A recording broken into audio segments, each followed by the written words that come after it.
your military, bitch. Suck my dick. Suck my dick, Patty. Fuck what you talking about, fake bitch. Sound like I care about foster kids, but I don't want to adopt them, bitch. Miss me with the bullshit, bitch. Miss me with the bullshit, bitch. You don't give a fuck about newborn kids. Time out, please. Time out. Relax. You're shaking. She needs to breathe. Let her breathe. She needs to breathe. I don't have to breathe, bitch. I'm eating you up regardless. What are you talking about? I'm eating you up without breath, bitch. I don't need breath. Clearly. You sound like you always eating. The way you breathing, you sound like you eating, nigga. What's good, fat? Let's get it, Daddy. You're mad. You're mad, bitch. So, hi. Monica. Here goes Monica. Always getting the Monica. A bitch turn ugly when you eat the nut. Now all of a sudden I'm an ugly fat bitch. I didn't call it ugly. You bitches is mad. You bitches is mad. You're mad. You're a fake bitch. You don't give a fuck about no kids, bitch. Shut up, bitch. You reeling in it too hard. Well, you're capping a little bit too hard. You're capping a little bit too hard, and I don't like it. So that's why I called out on it. Because you was capping a little too hard, bitch. You was capping a little bit too hard, bitch. So now, you guys don't care about foster kids, but I'm going outside the country to adopt kids. Foster kids in America aren't good enough for me. No. They got mental problems. Let me do this. So, Shy, I promise to give you my time, but I really do need you to tell me, like, what's going on, because I like both you and Patty, and I am interfering. I'm interfering with the showdown, and I know that's dangerous, because usually they attack the person that's trying to make peace, but I'm willing to risk it because I like you and Patty so much. So, can you tell me what happened? This bitch was capping about caring about foster kids, trying to shame pro-lifers for not adopting foster kids, when in reality, she just admitted she don't want to adopt them kids because they're mentally fucked up. So she's going outside the country, she's trying to use a conversation that she had belief in, like as if that validates anything. You can talk all you want. I talk about owning motherfucking the world. Does that mean it's actually gonna happen, bitch? No. So you can talk the talk, but you're not walking the walk, bitch, and that's the reality. You made excuses as to why you don't want to adopt foster kids. You're complaining about how difficult the process is, and I gave you the cheat code and said, yo, there's foster agencies that will give you a kid. Okay, alright, so what I heard was, Patty made the comment that adopting children, is not happening by the people who ostensibly are pro-life. And that Shy felt that was inaccurate. Did I get that part right? No. Well, no. When I came in the room... You got it right. No, that's... You got it right. You basically got it right. Let me explain to her on my side, since I was quiet for your dumb ass. Number one, when I came in the room, somebody had texted me and said, hey, da-da-da. I was like, yeah, I'll come later. But then when I came, they were talking about, I said, hey, have you looked up the adoption rates? He said, I looked at the Children's Bureau, da-da-da-da. Then I brought up my sister. I never said, not one single time, I wanted to adopt or foster. I have my own reasoning for that. Exactly. I don't want to foster. But you're telling pro-lifers that if they don't adopt out of the system, they're basically pieces of shit. They're not consistent with their ideology. It doesn't make any sense. It doesn't make any sense. It really doesn't. Me, son, tuck your dick. Like I said. Bitch, suck my dick, bitch. Can we move her down until we hear Patty and then move her back? Yeah, cry about it some more. I don't give a fuck. We want to be able to hear both sides. Really, Shy, I really don't want to do that. I really don't want to move you down. Why is Monica mod on Monday? What the fuck? The bitches kept moving the goalposts. For the record, Shy was moved down already when she got interrupted, but then it worked the other way. I'm telling you. So, Listen, man. Well, I'll leave because really I ain't got time for this shit. Don't go, Patty. No, I'm about to go because I don't got time for this shit. I don't like really fucking with people. 'Cause I'm at the point So I started just. Bye, Patty. Nah, nah, nah, nah. Nah, nah, nah. Now I'm gonna say just for you, dumb bitch. Social skills sometimes. So I moved Not your fault. Shy down. Chickens are funny. That I'm Good, let Patty talk. I promise, Shy, I will give you my time. Yeah, stop kissing her ass, let Patty talk. Yeah, come on, Patty, let's mind your business. Come on, mind your business. Nobody, I am not pro-life. I wanna hear Nobody is Patty. gonna tell me how I want to spend my money. If I decide I wanna adopt a child from another country because it's easier to get a child that way, that's what's gonna happen. If I happen to meet a girl that's down with fucking doing the, open adoption or closed adoption while she's pregnant and me taking care of her temporarily, I'm okay with that too. But it's not that easy. A lot of times it's gonna take 2 to 6 years just to get the paperwork done. And you gotta pay for all these legal fees and all this other shit. So I'm okay with that, but I'm not taking a child. This is not Annie. This is not no fucking work. So you were speaking for yourself. Girl, stop talking. So that was my whole point. You just agreed with me. You just agreed with me. Thank you. Okay, so it looks like. But again, like I said, I am not, and I never said that I would adopt a foster child. I have my reasoning behind that. I do not want a child that's been fucked up by the system. I don't want a child that's been fucked up by their family. I don't want a child that's been around kids that have been fucked up by their families. I don't want it. So Patty, you're looking to adopt a baby? Yeah, I am. Oh, Patty, that's amazing. But that's only because my daughter leaving for college, and I was like going through this sadness of not having a kid in the home. Yeah. So and then you're looking for a young mother, like a teenage mother who wants to give up the baby for adoption. It's not that easy. So like they do have, when you go through the adoption agency, they may have girls that sign up for it, but then I also heard the horror stories behind that, where they can like change their mind at last minute and you paid all that money. Like for example, you'll pay their rent, you pay their doctor fee, you make sure they eat healthy, all this shit. But then guess what could happen? You could end up not getting the child. I've also heard stories where I've heard a lot of stuff about that and how it's not a good idea to do it that way. Well, There are right, it's risky, right? And then right. they have babies that are unwanted in orphanages in other countries. Would that be an option that you'd consider or no? No, that is the option that I was considering. Oh, okay. So the orphanages in the other countries. The foster system needs work, doesn't it?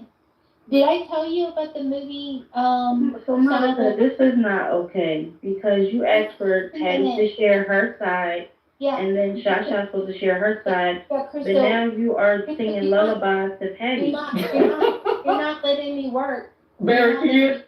And that's why I put Samoa down too, because y'all were in the. Because she fucking- already answered the question. She Stand said she's down. looking outside because it's easier.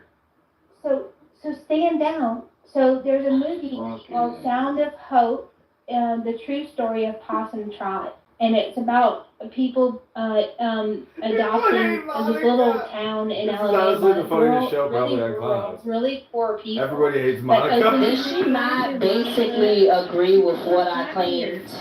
Like, I don't understand why you're trying to abuse the my baby. I'm Right. not. Did she not agree with what I claimed? Why did she get so upset? You shut up and let you say. Why did she get so upset when you basically repeated what I claimed, which is you don't want to adopt the little foster care baby kids, but you're trying to shame other people for not doing so? I don't I understand. shame y'all. Shorty, yes you did. What did I say? Yes you did. What did I say? I gotta repeat it verbatim? No. I gotta repeat it verbatim for you to fucking stand on your square and admit to what you said. What did I say? That's crazy. Anybody not adopting kids because of pro-life, because they're pro-life. Patty, What did I say? that's what the argument. That was the argument was about. And you came up and you moved the goalpost. You moved the goalpost. You moved the goalpost to foster care kids.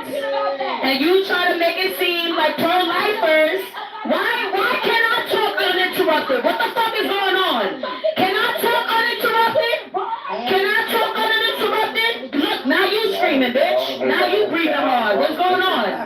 Can I talk uninterrupted now? She did come. Yeah, so back to what I was saying, right? You basically confirmed what the fuck I said, because in the original case, you would move the goalposts purposely to foster care kids to say that pro-lifers and these people that swear they care about children don't actually really give a fuck about children because they're not adopting kids out of the foster care agency, but you just admitted that you're one of them. You just admitted you don't want no motherfucking Annie living ass kid. That's the thing, though. But that doesn't matter. You don't get to shame other people when you're not willing to do the same. What are you talking about? You're the one that's projecting your motherfucking views on foster care kids. We're talking about kids here. We're talking about kids who went through traumatic experiences, and you're the one saying that they're not worthy enough. You're the one saying they're not worthy enough. So that's you projecting how you feel about these children, right, onto other people, bitch. You're the evil bitch here, bitch. You're the evil one here, bitch. So please, stop with the bullshit. Please stop with the bullshit. I'm tired of the bullshit. I've never been Pro-lifers don't care about kids, but look at what this pro-choice ass bitch just said. Fuck the baby ass foster care kids. They're not good enough for me to adopt them. They're not good enough for me to try to give them a better life. I'm glad my mother didn't have your attitude, bitch. She was more of a woman, and she gave a fuck about all kids, regardless of their background, bitch. You can't fucking talk down on me, bitch. You're nothing. You're nothing. You're nothing ass bitch. You're a nothing ass bitch. Bitch, you was just fucking screaming into the motherfucking mic, bitch. You was just screaming into the motherfucking mic, bitch. What did you talking about, bitch? 3:30:12. You should try that. Try what? Try this dick in your mouth, bitch. You're mad. You're mad. You're mad. You basically agreed with me, bitch. What the fuck you so uptight for? Try the 3:30. What you so uptight for? What you so uptight for? By the way, Annie was awesome. But not everybody. Stop trolling, Ty. Hey, look. Hey. Nobody's trolling. I'm just tired of the cap. I'm tired of y'all bitches standing on moral high grounds that y'all have no place to stand on. You don't give a fuck about kids, bitch. So stop capping. Stop capping. Fuck the army, bitch. You fuck the army. I don't give a fuck about you being in the army, bitch. I don't give a fuck about you being in the army, bitch. I don't give a fuck about you being in the army, bitch. You're a terrorist, bitch. You're a terrorist, bitch. I don't give a fuck about that, bitch. You think because you're in the army somebody's supposed to respect you, bitch? Good, bitch. I spit on you, bitch. You don't want to be talking about, bitch. When I want to be in the army, stupid bitch. Yeah. For the conversation of adoption, did y'all talk about house sponsoring and then working to adopt the child that you're house sponsoring, so that way at least the child's in the home getting familiar with you? No, so Mrs. Clark, the way the whole thing started was we were talking about issues or problems with adopting newborns. And the whole category, the argument was that there's no existing category for adopting newborns. That was not how the argument started. That is how it That's how started. you. That's legitimately how it started. We're not about a gaslight. How are you gonna tell me how my argument started? My argument was, it was my argument. What do you mean? Patty came in the middle of my argument. My argument was that nowhere in the United States does there exist an epidemic or an underrated finding of people trying to adopt a newborn kid, newborn babies. Because, this is my argument. This is my argument. No, she no.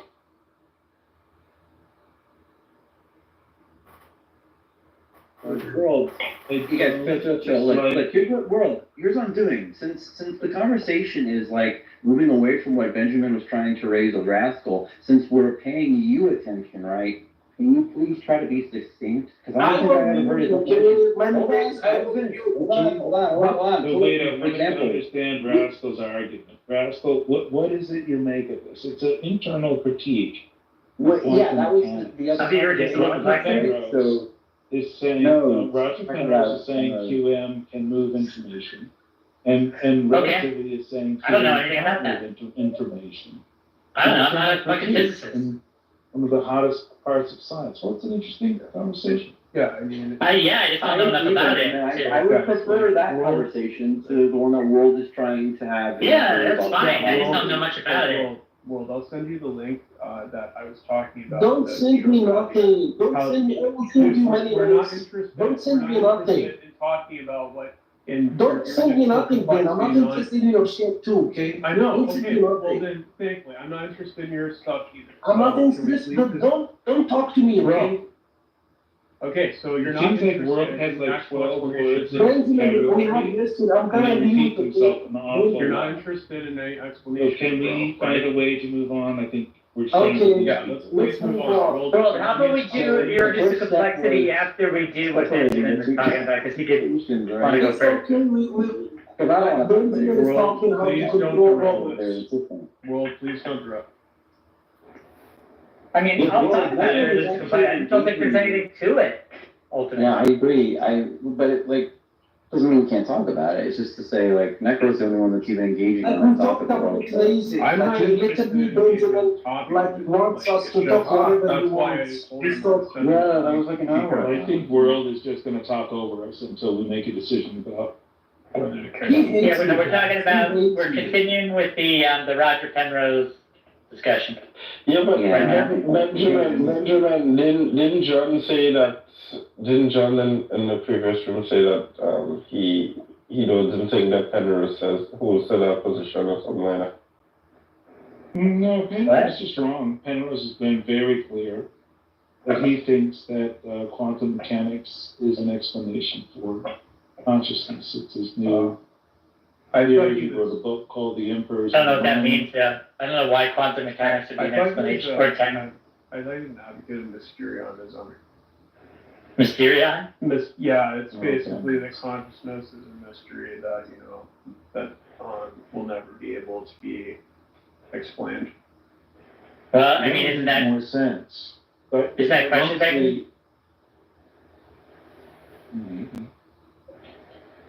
I mean, I don't know that that's true. Well, I mean, the thing is, just, to me, it's like, I actually think consciousness, we do have a pretty good explanation, and I mean, Dennett, his book, Consciousness Explained, I mean, I think, it's like the I simply is. I have to read that one. Yeah, well, basically, it's like, I mean, he explains where it's like, the I is just simply some self-awareness that, has been created, pretty much, and so, things like the hard problem of consciousness, like how does the I arise, is just a meaningless question because, I think it's a pseudo problem, but that people have been saying that before that. I mean, Conti was saying that in like the 40s. Yeah. Not new. Oh yeah, I mean the thing is though, it's like Gilbert Ryle I think put it best, which is that asking where is the I or something like that, like what is when you ask where am I or things like that is like when you go to a university and like you see all the buildings and you ask where is the university.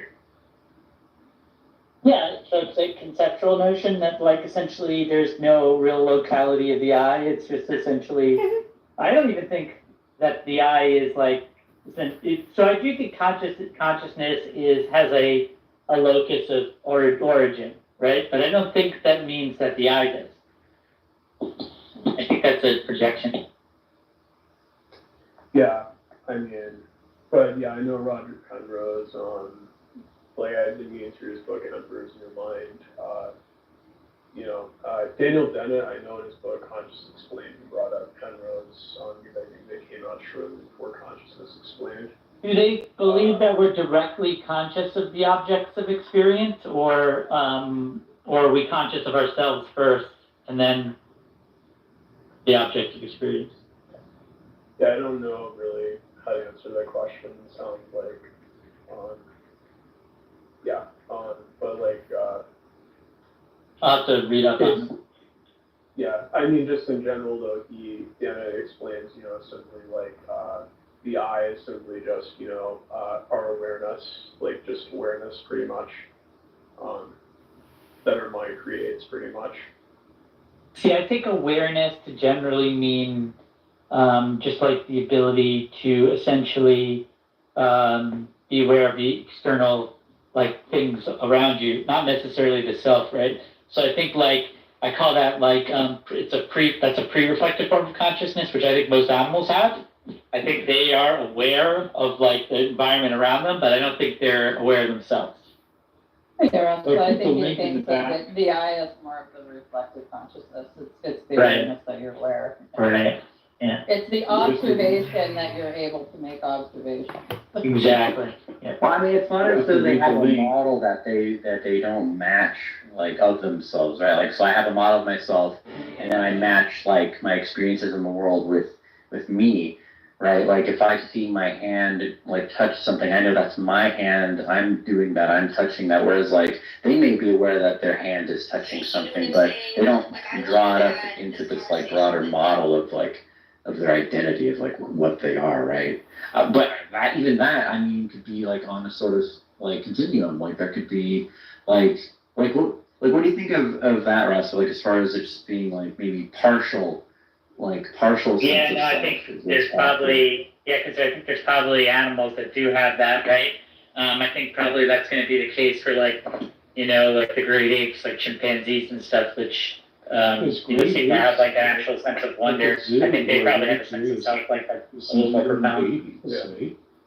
Have you seen this video where they understand that a human baby is like, looks like a monkey baby, and they're very curious about it. Yeah, I mean, a lot of animals are curious though. I like how Cats are fucking curious. I think we all subconsciously, like, and I don't know what to degree animals are able to do it, but obviously it's on some sort of sliding scale. Like, but if we see a hand touch something and our hand touches something, there's a qualitative difference that we're able to observe right there. It's like we get more information when a certain hand touches something, therefore that must be the hand that is most relevant to us. Well, I think you can't.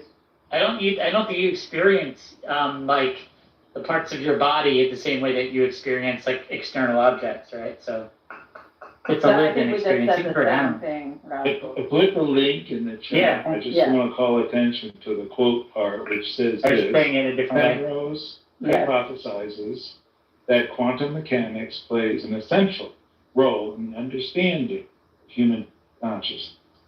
And that's backed up in the chat. So we can dispense with whether or not Roger Penrose has said quantum mechanics is related to consciousness. Now, the point is, because consciousness is information, and he says quantum mechanics, that this entanglement explains it, and we have a problem that entanglement is said not to be able to convey information, because if entanglement conveys information, then we have superluminal communication. That violates science. So science has this wrinkle in it right now, with Roger Penrose sort of breaking out of the orthodoxy. It hasn't been resolved. That is fascinating. It is fascinating. The entanglement itself isn't what conveys information. This is a flawed, Benjamin. Like, Hold on, world, for fuck's sake, world. Look, I want what Cora said to actually simmer a bit. I actually was also wondering about information, but like, I want to hear what Benjamin has to say. Honored Donald, great to speak. We had a great conversation yesterday. As you mentioned yesterday, if we could just record that conversation and post it, it would have been excellent. I hope we can have something like that today. Well, I think we will. I'm pretty sure we will. And congratulations, because I see you broke every record. So many millions of people, and it's an honor. We view that as an honor. And then you do want silencing of certain voices. Usually those are voices that have something to say that are constructive, oftentimes constructive. And so we have to consider it an honor. But congratulations on breaking every record in the book tonight. That's great. Well, thank you. Maybe we could start off with, the assassination attempt, which was an incredible thing. And I have to say that, your actions after that assassination attempt were inspiring. You, instead of shying away from things, instead of ducking down, you were pumping your fist in the air and saying, fight, fight, fight. And I think that's, the President of the United States represents America, and I think that is America. That is strength under fire, and so that's a big part of the reason why I was excited to endorse you as the President of the United States for having enough term here is that was just incredibly inspiring. But I mean, what was it like for you? Not pleasant. Not pleasant. I said there was blood. I had more blood. I didn't know I had that much blood. The doctors later told me that the ear is a place that is a very bloody place if you're going to get hit.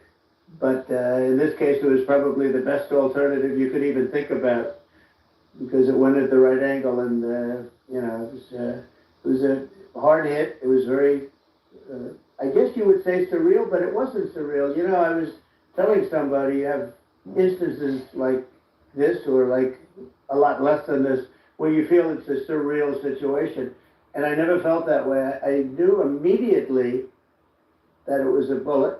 I knew immediately that it was at the ear, and because it hit very hard, but it hit the ear. And I also heard people shout, "Bullets, bullets!" Get down, because I moved down pretty nicely, pretty quickly, and we had bullets flying right over my head after I went down. So I'm glad I went down. The bigger miracle was that I was looking in the exact direction of the shooter, and so it hit me at an angle that was far less destructive than any other angle. So that was the miracle. That was for those people that don't believe in God. I think we got to all start thinking about that. You have to, I'm a believer now. I'm more of a believer, I think, and a lot of people have said that to me. A lot of great people have said that to me, actually. But it was amazing that I happened to be turned just at that perfect angle, and all because I put down a chart on immigration that showed that the numbers were so great. I love that chart even more maybe now. it's a sign. Maybe that's a sign. It's an immigration sign. You highlighted a serious issue, and at that moment, the bullet missed your, hit your ear, but missed your head. I mean, well, the amazing thing is that the sign, I said, bring down that sign on immigration, and it was literally about an eighth of a second where it would be good, and after that it was going to be a disaster, no matter which way you were facing. But it just had that perfect angle, which was exactly at this shooter. What a sad situation. Such a sad situation. As you know, we lost somebody that was great, Corey, who, a firefighter, a great gentleman, a great trumper. He was just a fantastic family and a fantastic man. And a friend of mine came up, Elon, and said, "I'd like to give the family some kind of help." And I said, "That's great." He said, "Do you mind?" I said, "I don't mind at all." And he wrote out a check for $1 million, gave it to the wife. And, she said, "This is really nice, but I'd rather have my husband back," which is a nice thing for somebody to say, to be honest. She's great. The family is great.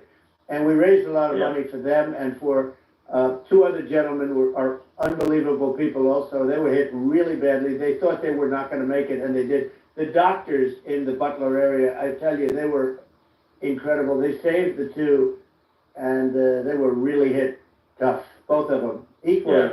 And we thought, my first question was, because I heard bullets flying over me, I said, how many people were killed? Because we had a massive crowd there, a tremendous, thousands and thousands of people, and there was no land. I mean, it was all people. So I said, how many people have been killed? Because I knew there were other shots being fired. Sure. And they said, we don't know yet, but some people have been badly hurt. And I have to give the Secret Service sniper, they call him, or sharpshooter, but sniper, because he didn't know there was a problem. He's an extraordinary shot, obviously, and he didn't know there was a problem. And he was able to pick it all out within 5 seconds. And he used one bullet from very far away, I guess probably about 400 yards. The shooter was 130, but he was on the opposite side of the field and the podium. And he saw the smoke and the flame from the gun, immediately recognized it, and immediately took a shot. And it was one perfect shot from very far away. And if he didn't do that, Elon, he would have, I mean, if he would have, a lot more people could have been Sure. badly hurt and killed.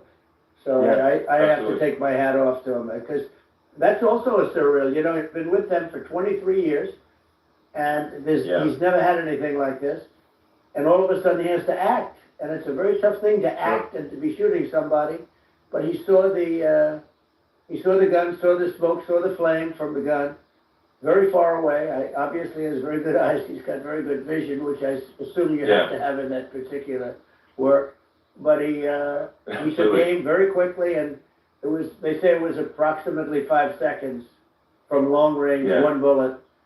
If that didn't happen, because the shooter had a lot of bullets, he had a lot of cartridges up there with him, so. Well, I mean, that's clearly, he was very confident in taking that shot, to stop the attempted assassination. But I mean, there does seem to be, some pretty significant failings elsewhere in the system. Like, there's just no way that, like, how on earth does a shooter get on a roof 130 yards away? That seems crazy. I think people are wondering how on earth could such a thing happen? Well, you know, I view it as two ways. There should have been nobody in the roof. There were people, because there were so many tens of thousands of people, there were people that were seeing him. And there was one woman with a red shirt and Trump all over her, and she's screaming, "That guy's got a gun." You know, you saw it probably. There's a guy up there with a gun. I mean, it's like, I guess, for my part, I think probably many members of the public are wondering, how the heck are, basically people wondering why, pointing out there's a guy on the roof with a gun. And they're seeing it, but somehow it's not being addressed. That does seem crazy. Well, they're going to learn from this. The communication between the local police, who sort of had an idea, then ultimately a man lifted himself up to the roof, could barely do it because, he was pulling himself up. And he saw the man with the gun. The man with the gun pointed the gun at him. He thought he was probably going to get shot, but, he was like pulling himself up.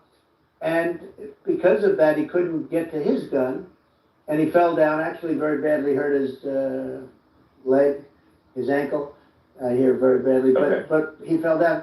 And he did, from what I understand, he did say there's a guy up there with a gun, and the shooting started very quickly after that. I think it forced the shooter to go maybe quicker. He was supposed to be a very good shot.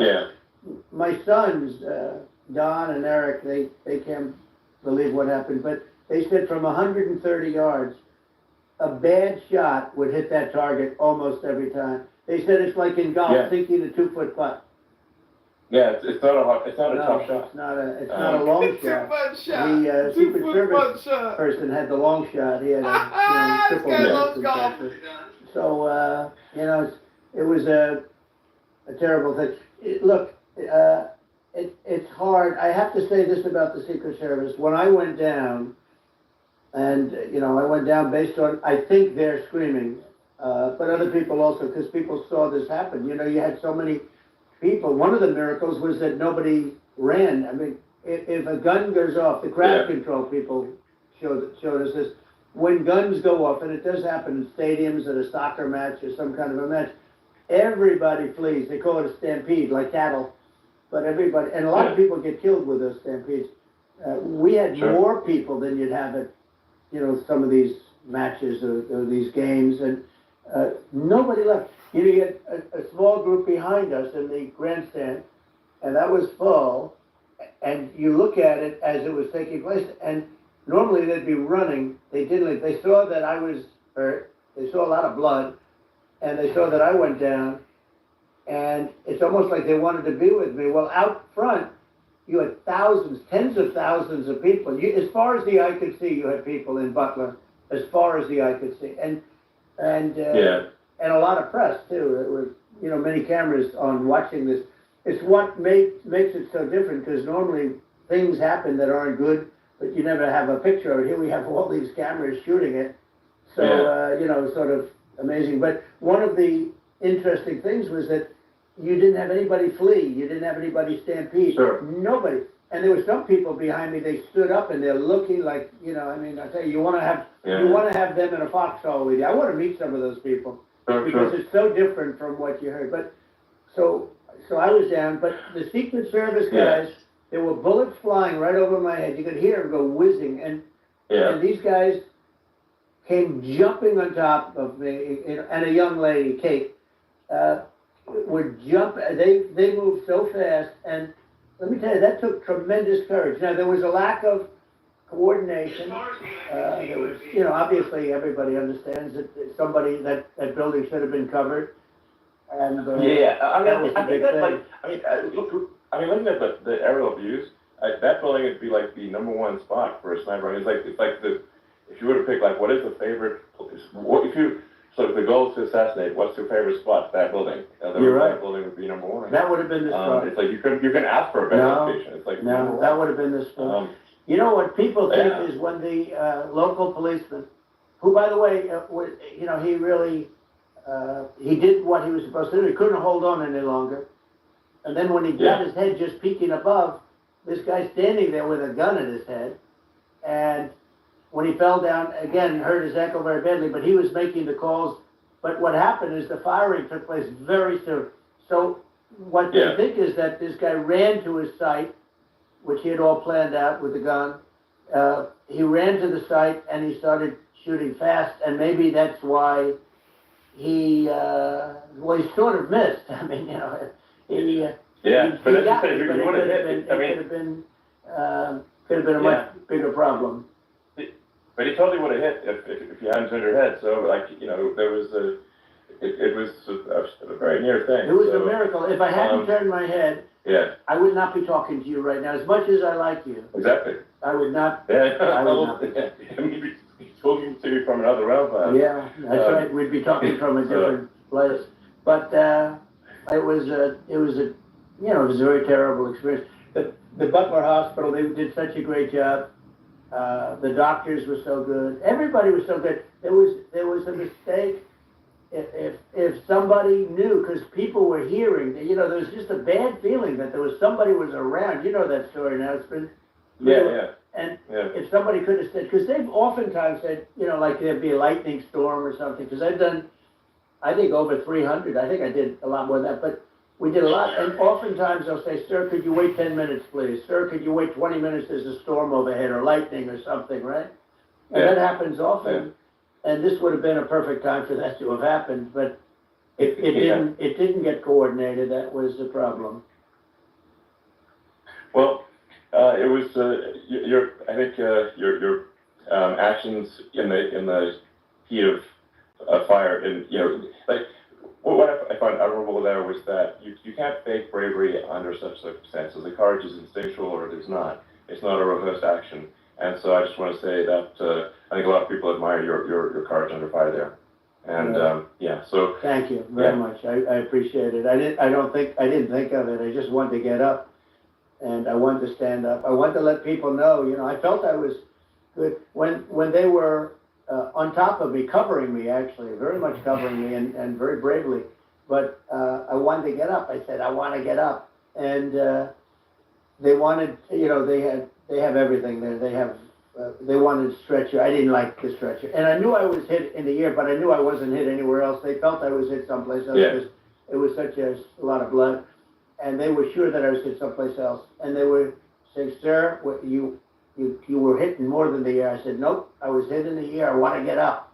Let me get up." And so I got up, and the crowd didn't know what to think. I mean, this was so many people, and you could see they were confused. They didn't know what to think. And I wanted to let them know I was okay. It was very important for me to let them know that. And they went wild. You've seen they didn't go wild when I got up because they didn't know, was I alive? You really couldn't tell. When I stood up before the fist in the air, they didn't know if I was alive. Nobody did. And when I put the fist up, they were just relieved and happy and thrilled, and the place went crazy. It was pretty amazing. It was a terrible thing, but it was incredibly moving, yeah. Well, and I mean, speaking of the sort of slide that got you to turn that saved your life really was the illegal immigration slide. Maybe this maybe this is worth talking about that. It was that slide saved you're your right. life. No, the illegal immigration saved my life. You're right, but it had to be at the exact angle. I mean, that's a great one. saved by illegal immigration. You know, the incredible thing though, when you talk about the odds, you had to be exactly at that angle. But the incredible thing is that the chart, I used it less than 20% of the time. It was just a moment. Yeah. It's always on my left, never my right, and it's always at the end of the speech. So here we have it. It's on the right, not the left. It's at the beginning, not the end. And even the people that put it up, they were unprepared, and they did a great job. They got it up immediately, fortunately. But I looked to the right, and the bullet came whizzing by, hitting my ear. So it was amazing. But when you think of the odds of that, and you know that normally you wouldn't use it. Normally I wouldn't have the thing, and then it would have been a very different story. It's very much. I say an act of God. It's a miracle that it happened, and I'm honored by it. I'm honored by it. Well, what were you about to say about illegal immigration before you were rudely interrupted? Well, I was going to say how good the numbers were. By the way, we're going back to Butler, and we're going to go back in October. We're all set up, and the people are fantastic in Butler. It's a great area. Great, these are incredible people. Like the three that, in the case of Corey killed, and the other two, the families I got to know them a little bit, and the families are great. But we're going back to Butler, and I think I'll probably start by saying, as I was saying, being so horribly interrupted, but so really interrupted by an assassination attempt. No, but the chart. Some people have no manners. Elon, the chart was just a chart that in my last week we had the best illegal immigration numbers, meaning stopping. It was at the lowest. You've seen the chart. It's become quite a famous chart. But that was the lowest point ever recorded. It was a really, I was very proud of those numbers. And then you see what happened with these people, Kamala and Joe. You see what happened. They just let it go. I had remain in Mexico policies. I had all these different policies that was so good. Guys like Tom Hallman and Brandon Judd from Border Patrol. These are all people that they've been on television. They said it's the best numbers we've ever had. We had so many different checks. Catch and release in Mexico, not the United States. We had catch and release in the United States. We had it in Mexico. We had so many things. We had things where many people come in there, they have contagious diseases. We had everything passed. If you have a contagious disease, I'm sorry, but we cannot allow you into the country. So we were setting literally records, and all I was doing is showing that, and I use it sometimes, and in this case, I'm glad I used it. I can tell you that, but there were fantastic numbers. But I'm going to sleep with that chart always. I'll be sleeping with that chart. That chart was very important for a lot of reasons. Well, I mean, would it be accurate to say that you're supportive of legal immigration, but we also need to shut down illegal immigration, and especially unvetted illegal immigration, because that's not the same as saying that everyone who's an illegal immigrant is bad. In fact, I think most people who are illegal immigrants are actually good, but you can't tell the difference unless there's a solid vetting of who comes across the border. Does that actually represent your position? I say it very simply. They have to come in legally. They have to be checked. Because look, Kamala was the border czar. Now she's denying it. Everything that I do, she's saying she was strong on the border. We're going to be strong. Well, she doesn't have to say it. She could close it up right now. They could do things right now. It's horrible. No tax on tips, and all of a sudden she's making a speech and saying there will be no tax on tips. I said that months ago. And by the way, they had just the opposite. They had not only tax on tips, but they hired 88,000 IRS agents and many of them were assigned to go get waitresses and caddies and all of this on tips. They have a policy. They had a policy that they were really going to go after you and were really harassing people horribly. And then all of a sudden, for politics, she says, you know, she comes out with what I said, which I think is terrible. And I think it's also hitting them very hard. These people are fake. Now they're also saying they did a good job on the border. We had the worst numbers in the history of the world, not of our country. There's never been a country in history that has had a catastrophe like this. We've had, I believe, and I think you believe this too, you know, you hear 12 million, 13, I believe it's over 20 million people came into our country, many coming from jails, from prisons, from mental institutions, or a bigger version of that is insane asylums, and many are terrorists. And I'll tell you what, they're coming not just from South America, they're coming from Africa, they're coming from all over the world. They're coming from Asia, they're coming from the Middle East, they're coming from countries that are stupidly and horribly bombing Israel October 7th. They're coming from all over the world. And you know, you look at, it's so sad October 7th, because it should have never happened. It's so sad when you look at Ukraine. It should have never happened. We have a defective government. These are defective people, and they're not people that should be running it. But where you see it the best is the border, because you have millions of people coming in a month, and then she gets up and she tries to pretend like she's going to do something. She had 3.5 years. And by the way, they have another 5 months that they can do something, but they won't do anything. It's all talk. She's incompetent and he's incompetent. And frankly, I think that she's more incompetent than he is. And that's saying something, because he's not too good. Yeah, no, I think it is essential to have a secure border. I mean, you're really not a country unless you have a secure border. And secure elections. You know, absolutely secure elections. And so it's just essential to have a real border, or we can't function as a country. And our services, you know, our central services are being overwhelmed in a lot of cities. But as we were talking about earlier, I think having a legal immigration process that is smooth and efficient and done well, and I'm speaking as someone who is a legal immigrant, I think like one way to think of it is, who do you want on your team? Who do you want on Team America? And I think we want to just say, okay, we want to let in people who are going to, be great contributors to our society and to our economy, and and who do you want on the team? And it's not to say that, like in my opinion, actually, I'd say like probably most of the illegal immigrants actually are actually good, hardworking people. That's my opinion. But some are not. And you just have this sort of adverse selection process where, if somebody's, if somebody's like has a career in theft or robbery, I don't understand what's taken them so long to get here, because we're such a target-rich environment. I mean, why don't more people who have a career in bad things coming here sooner? Because it's a piece of cake to go rob, houses in LA or New York, compared to other parts of the world. And in a lot of places in America, if you try to stop the person who's robbing you, you'll be arrested. Yeah.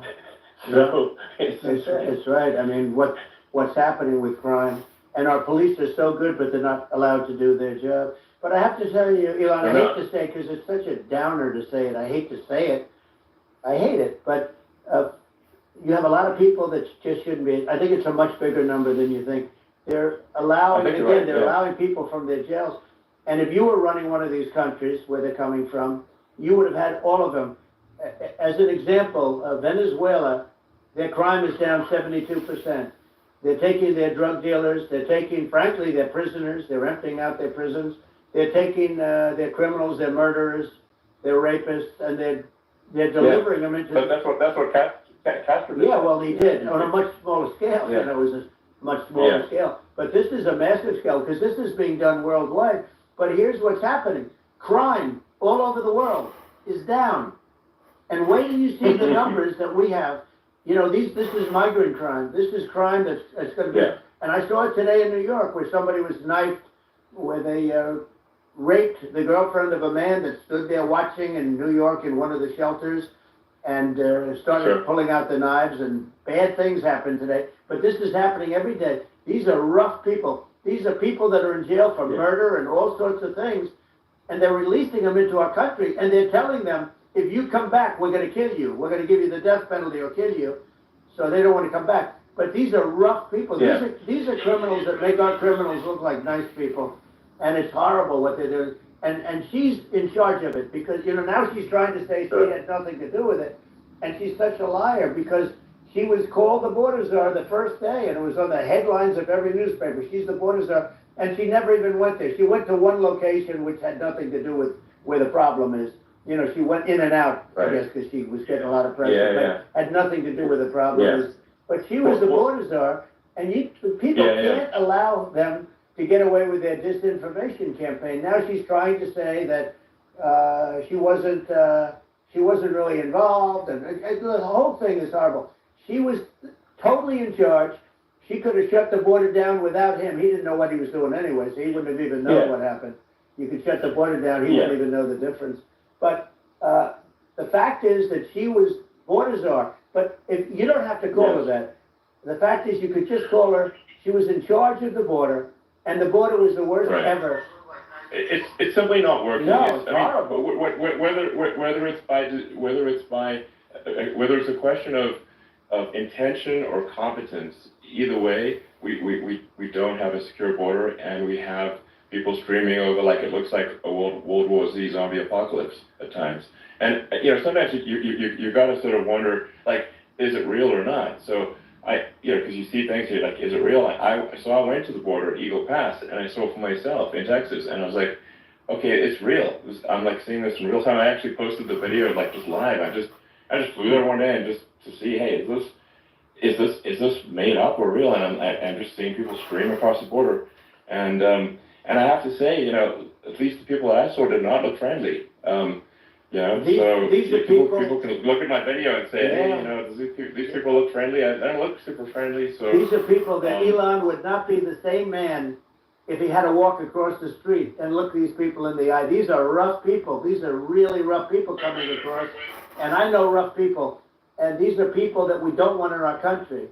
And, you know, the caravans are coming in, and they're putting, and who's doing this are the heads of the countries. And you would be doing it, and so would I. And everyone would say, oh, what a terrible thing to say.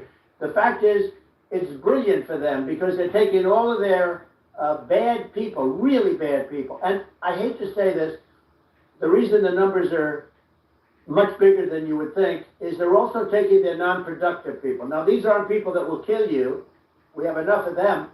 But these are people that are non-productive. They are just non-productive. I mean, for whatever reason. They're not workers, or they don't want to work, or whatever. And these countries are getting rid of non-productive people in the caravans, in many cases. And they're also getting rid of their murderers and their drug dealers and the people that are really brutal people. And they're coming into our country at levels that have never been seen before. And I saw an ad just before I got on the air. I'm walking over here, and I saw an ad by Kamala saying how she is going to provide border security. Where has she been for 3.5 years? For 3.5 years, we have 20 million people for this. It's a terrible. Yeah, I think this, frankly, I think this is a fundamental existential issue for the United States. And if we have another 4 more years of open borders, and it's going to be even worse, with another 4 more years, it's going to be even worse than it's been for the past 3.5 years. I'm not sure we've got a country. You don't have a country left.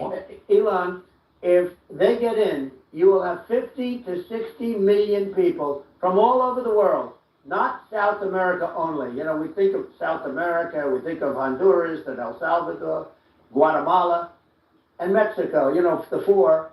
But it's not that. It's everywhere. They're coming in from everywhere. And I had to stay in Mexico. Yeah, I think this is a super important point. Like, people, basically, when I went down there, I was like, well, where are people from? It's like almost no one was from Mexico. No, Mexico less. It's just the border. It's just the border with Mexico, but the people coming in, it's Earth, the rest of Earth, and America is only, about 4 or 5% of the population of Earth.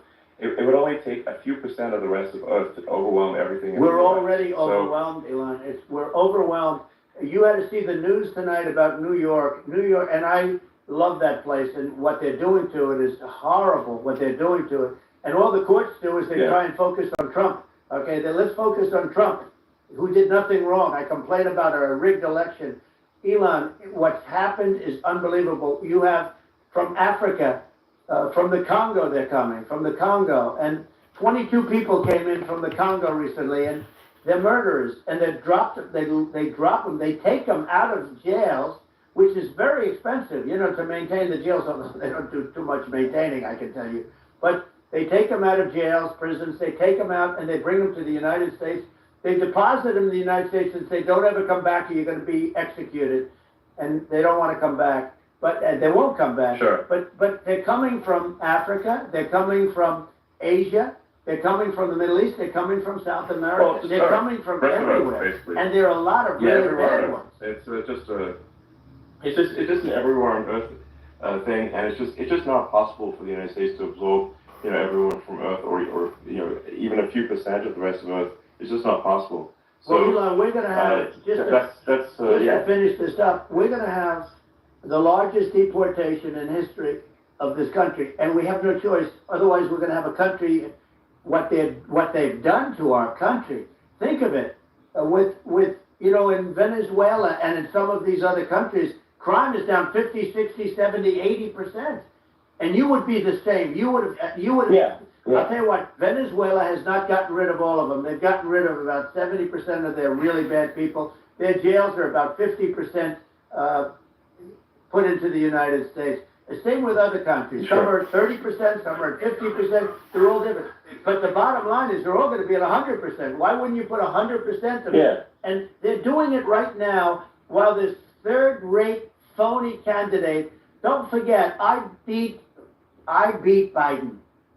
He failed in the debate miserably, and some people said, "Oh, gee, it's too bad he did so badly," or "I did well in the debate." The first night they said, "Wow." One of the people at CNN said that was the greatest debate performance I've ever witnessed. And then 2 days later, they didn't talk about that. They just said he was bad.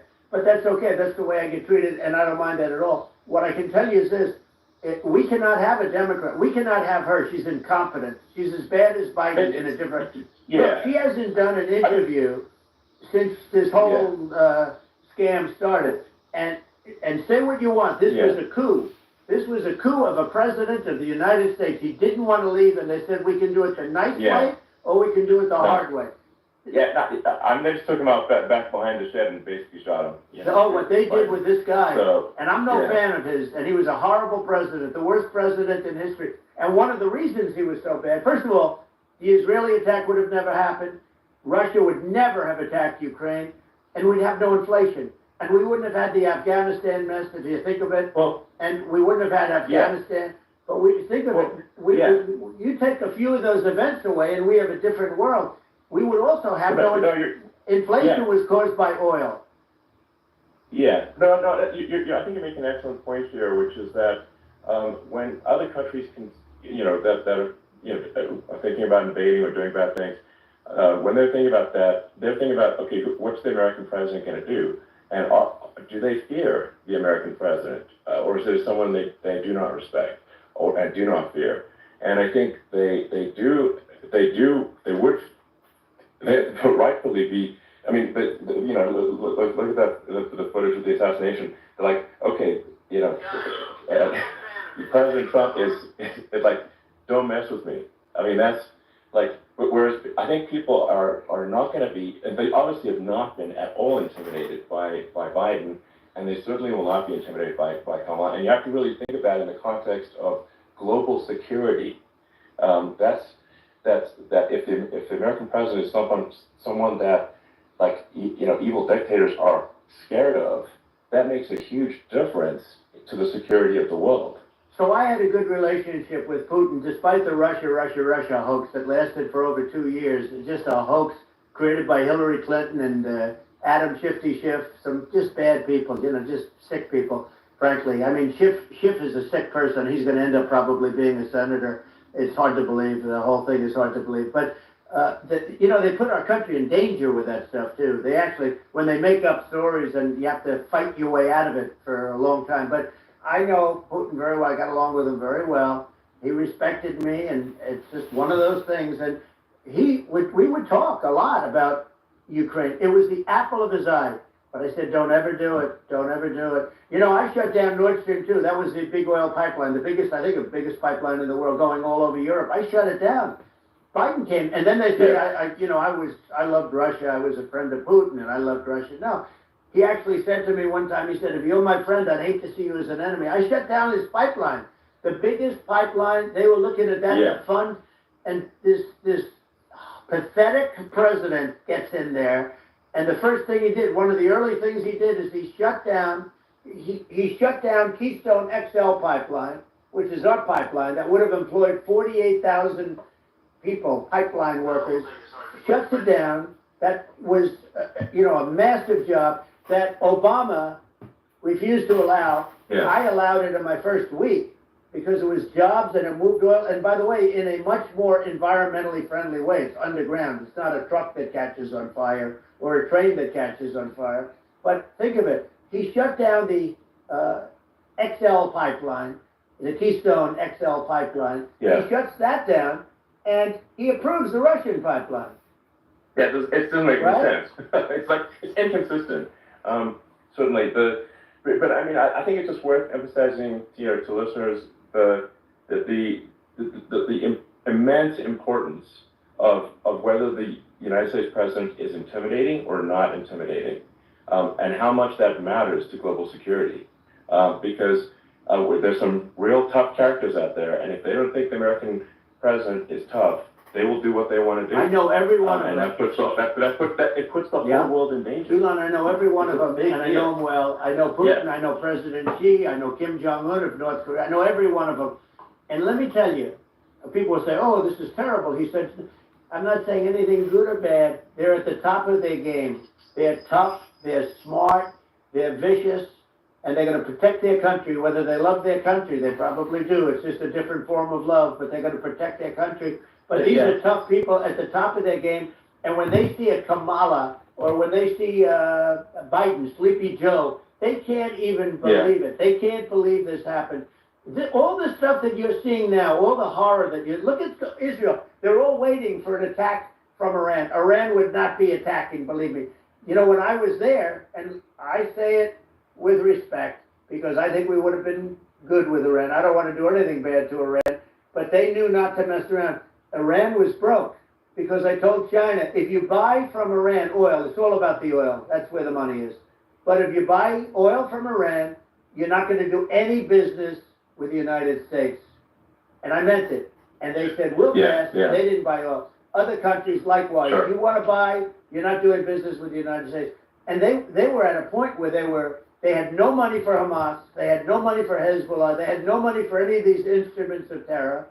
And it was amazing. In fact, there were articles when I was leaving, which is hard to believe, actually, especially when you look at what's happened to our country. Our country is so bad right now. It's such a different place. We were respected. Think of it. 4 years ago, we were so respected to a point where when I said don't buy oil, they didn't buy oil. But they had no money, and Israel would have never been attacked. Zero chance. And again, I said to Vladimir Putin, I said, don't do it. You can't do it, Vladimir. You do it, it's going to be a bad day. You cannot do it. And I told him things that what I do, and he said, no way. And I said, way. And it's the last time we ever had the conversation. He would never have done. I got along well with him. I hope to get along well with him again. Getting along well with them is a good thing, not a bad thing. I got along well with Kim Jong-un. When I met with President Obama, just before entering, it's a sort of a ritual. And I sat down with him and we talked. It was supposed to be for a very short period of time. It turned out to be a long period of time. I said, what's the biggest problem? He said, North Korea. I had that problem worked out very quickly. It was nasty at the beginning with Rocket Man and, all the different things. Yeah. But all of a sudden I got a call. Those were some epic tweets, by the way. Yeah, they Those were, really no, they were absolutely- epic everything. He said that he has a red button on his desk. I said, I have a red button on my desk too, but my red button is much bigger and my red button works. And then I called him Little Rocket Man, if Little Rocket Man. Anyway, here's the bottom line. All of a sudden I got a call from him and they said they want to meet. They want to meet me. And we met, as you remember, we met in Singapore. We met also in Vietnam. And I got along with him great. We were in no danger. But President Obama thought we were going to end up in a war. A nuclear war with him. And let me tell you, he's got a lot of nuclear stuff. Yeah, exactly. He's got plenty of nuclear. He can do plenty of damage. So. Yes, I mean, it's because, people like Kim Jong-un, they respond to strength, not weakness. Well, and he and I had a good relationship. Remember I met him and we walked onto his land. Nobody ever walked onto his land before. I walked onto his, I wouldn't say, let's bring up Secret Service again. I wouldn't say they were thrilled when I did that. I walked onto his land and it was an amazing period. But we were not in danger with him because of me. I always say that we have enemies on the outside and we have enemies on the inside. We have some really bad people in our government and people that are, and controlling of the people. I mean, I'd mention names, but I really don't want to give them the credit. But we have some really bad, and I say they're more dangerous than Russia and China. If you have a smart president, a president that gets it, we are not in danger from those countries because they need us and they need our help. I mean, we forced Obama, if you think about it, Obama and Biden, and Bush to a certain extent, in all fairness, forced Russia and China together. And if you're a history student, the first thing you learn is you cannot let Russia and China align. But then they also got, if you take a look, Iran, and they have North Korea. That's, they call it the axis of evil. In the old days, you had the axis of evil. Here we have a modern day axis of evil. These are powerful countries, very heavy nuclear, which is the biggest threat. The biggest threat is not global warming, where the ocean's going to rise 1/8 of an inch over the next 400 years. And you'll have more oceanfront property, right? The biggest threat is not that. The biggest threat is nuclear warming, because we have 5 countries now that have significant nuclear power, and we have to not allow anything to happen with stupid people like Biden. Biden did something with Russia. There was no chance of him ever going in. And when I left, and then after I left, they started forming big armies on the border with Ukraine, right? And I looked at that, and I thought he was doing that because Putin's a good negotiator. I thought he was doing that to negotiate. But then Biden started saying such stupid things. For instance, he said that it can be a NATO country. Now, Russia, for as long as there's been NATO, has said we're never going to agree to that. And we go right up front and say that. And we did things and said things through this president with a low IQ, very low IQ. He had a low IQ 30 years ago, by the way, but now he might not even have a IQ at all. There's nothing on the board that goes this low. He said things that were so stupid that war had zero chance of happening if I were there. Zero chance. He was saying everything the opposite. Everything the opposite. And it's so sad because many more people have been killed in Ukraine than you read about. You don't read about how bloody it is and how disastrous. Hey, look, just in the 2 armies, you lost 500,000 people. And, Ukraine's having a hard time. Ukraine, I don't know if you saw the article recently, and it's true. You don't hear the true story. But if you think about it, Russia's gone, Russia defeated Germany with us, and they defeated Napoleon. They've been around a long time. They're a big fighting force. And it's very unfair. And Ukraine now doesn't have enough men. They're now using young men and very old men to fight. And we're in a very bad position. And I'm not going to blame exclusively, but I can tell you I could have stopped that. And a smart president could have stopped that. It wouldn't have happened. But we had a man that actually made it more prevalent. It was so bad. The words that he was using, the stupid threats coming from a stupid face that he was using, I said, this guy's gonna cause us a war. He's gonna cause us, and let me tell you, it can lead to World War III. That can lead to World War III, the Middle East can lead to, we have numerous places that could end up in World War III right now for no reason whatsoever. I think you're right. I think people underrate the risk of World War III, and it's just when looking at the risk of global thermonuclear warfare, it's game over for humanity, and it's something that people have, I think, after the end of the Cold War, people have become complacent about, but they actually have forgotten that there are currently a lot of nuclear missiles that have targeting parameters for the United States and other 100%. countries. And one of the things we're going to do is we're going to build an Iron Dome over us. Israel has it. We're going to have the best Iron Dome in the world. We need it, and we're going to make it all in the United States. But we're going to have protection, because it just takes one maniac to start something. We're going to have protection, and we're going to have. Why shouldn't we have an Iron Dome? Israel has one. Some other places have one that nobody even knows about, frankly. But Israel has it. We're going to have an Iron Dome. But with all of that being said, to me that's so important, the most important. But with all of that being said, the election's coming up, and the people want to hear about the economy and the fact that they can't buy groceries because they don't have enough money to buy groceries. The inflation has killed them. Food prices are up 50, 60, even 100% in some cases. And this stupid administration allowed this to happen, and it's a shame.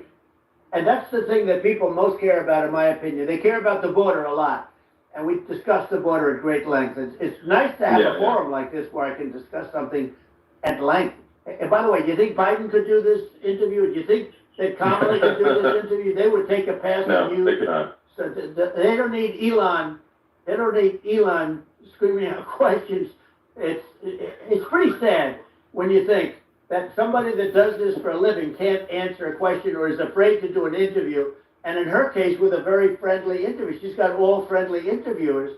It's pretty yes, absolutely. But the big thing now is the economy, Elon. Yeah. And as much as I mean, I view nuclear as the single most important thing, but a lot of people don't understand that. But it doesn't have to. If I understand it, that's all you need. Because if I was president, you're not going to have that kind of a problem. But the thing that they really is making them angry is what Kamala and Biden have allowed to happen to the economy. It's a disaster with inflation. The inflation, it doesn't matter what you make. The inflation is eating you alive. If you're a worker or if you're just a middle-income person, you can't afford. 4 years ago, 5 years ago, people were saving a lot of money. Today, they're using all their money and borrowing money just to live. It's a horrible thing that's happening, and we'll end that. Well, I think a lot of people just don't understand where inflation comes from. Inflation comes from government overspending because the checks never bounce when it's written by the government. So if the government spends far more than it brings in, that increases the money supply, and if the money supply increases faster than the rate of goods and services, that's inflation. So really, we need to have we need to reduce our government spending, and we need to re-examine. I think we need like a government efficiency commission to say like, hey, where are we spending money that's sensible? Where is it not sensible? Right.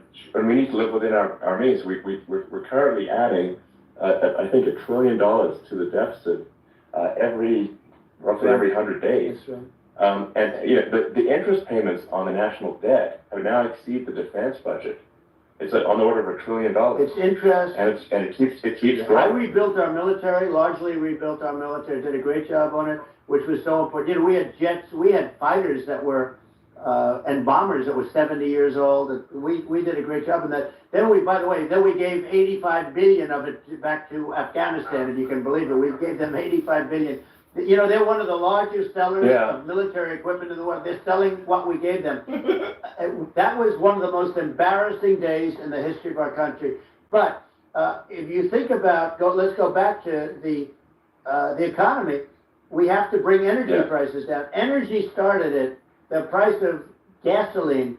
Now your cars don't require too much gasoline, so you have a good, and you do make a great product. I have to say, I have to be honest with you. That doesn't mean everybody should have an electric car, but these are minor details. But your product is incredible. But the gasoline, Elon, is the cost of energy, not only gasoline, it's the cost of heating your house and cooling your house. That has to come down. It's gone up 100%, 150, and 200%, and that has to come down. When that comes down, and we're going to drill, baby, drill. You know, they stopped drilling, and then they went back to drilling because they went back to the Trump policy. But if they won, the day after they get into office, this country will go out of business because they're going to go to an energy policy that's not sustainable. Wind and different things, you're not going to have anything. Yeah. And I know you're a big fan of the AI, and I have to say that AI, and this is shocking to me, but AI requires twice the energy that the country already produces for everything. So you're going to have to build, we're going to have to build a lot of energy if our country will be competitive with China, because that's our primary competitor for this on the AI. You're going to need a lot of electricity. You're going to need tremendous electricity, like almost double what we produce now for the whole country, if you can believe it. Sure. Well, just going, back to this, like this basic thing, which that people try to make it sound complicated, but it's not. But inflation is caused by government overspending. Right. Would you agree that we need to take a look at government spending and have perhaps a government efficiency commission that just tries to make the spending sensible and so the country lives within its means, just like a person does. The waste is incredible, and nobody negotiates prices. You used to have a lot of people making jets, and you end up with two companies, and they'll probably try and merge at some point.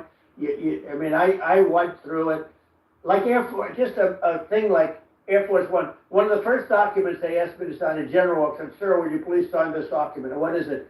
Air Force One. That's with Boeing, which is basically two planes, two 747s.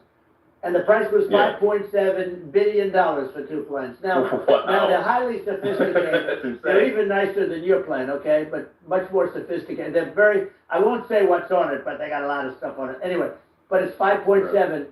That's a crazy number. It's a crazy number. But I said, I'm not going to pay 5.7. I'm not going to do it. I said, who made the deal? Obama and his people. I said, well, then I know the deal's no good. I'm not going to do it. And over a course of about 4 weeks, by my saying I'm not going to do it, I got the price reduced by $1.6 billion for the exact same plane, other than we had a nicer paint job, if you want to know the truth. But for the exact same plane, I stayed for it, and I said to Boeing, man, you guys must make a lot of money if you can reduce the price by that. But now what I do hear is that they're going back to the Biden administration and wanting big cost overruns, because they see these dopey suckers in there, and they'll end up getting some of the money back. But I saved it by $1.6 billion for the exact same plane. And you can now take that and multiply that out times thousands of other items. Multiply it by the numbers are astronomical. Yeah. I agree with you. Well, I mean, I think it would be great to just have a government efficiency commission that takes a look at these things and just ensures that the taxpayer money, the taxpayers' hard-earned money is spent in a good way. And I'd be happy to help out on such a commission. I'd love it. If it were formed. Well, you're the greatest cutter. I mean, I look at what you do. You walk in and you just say, you want to quit? They go on strike. I won't mention the name of the company, but they go on strike and you say, that's okay, you're all gone.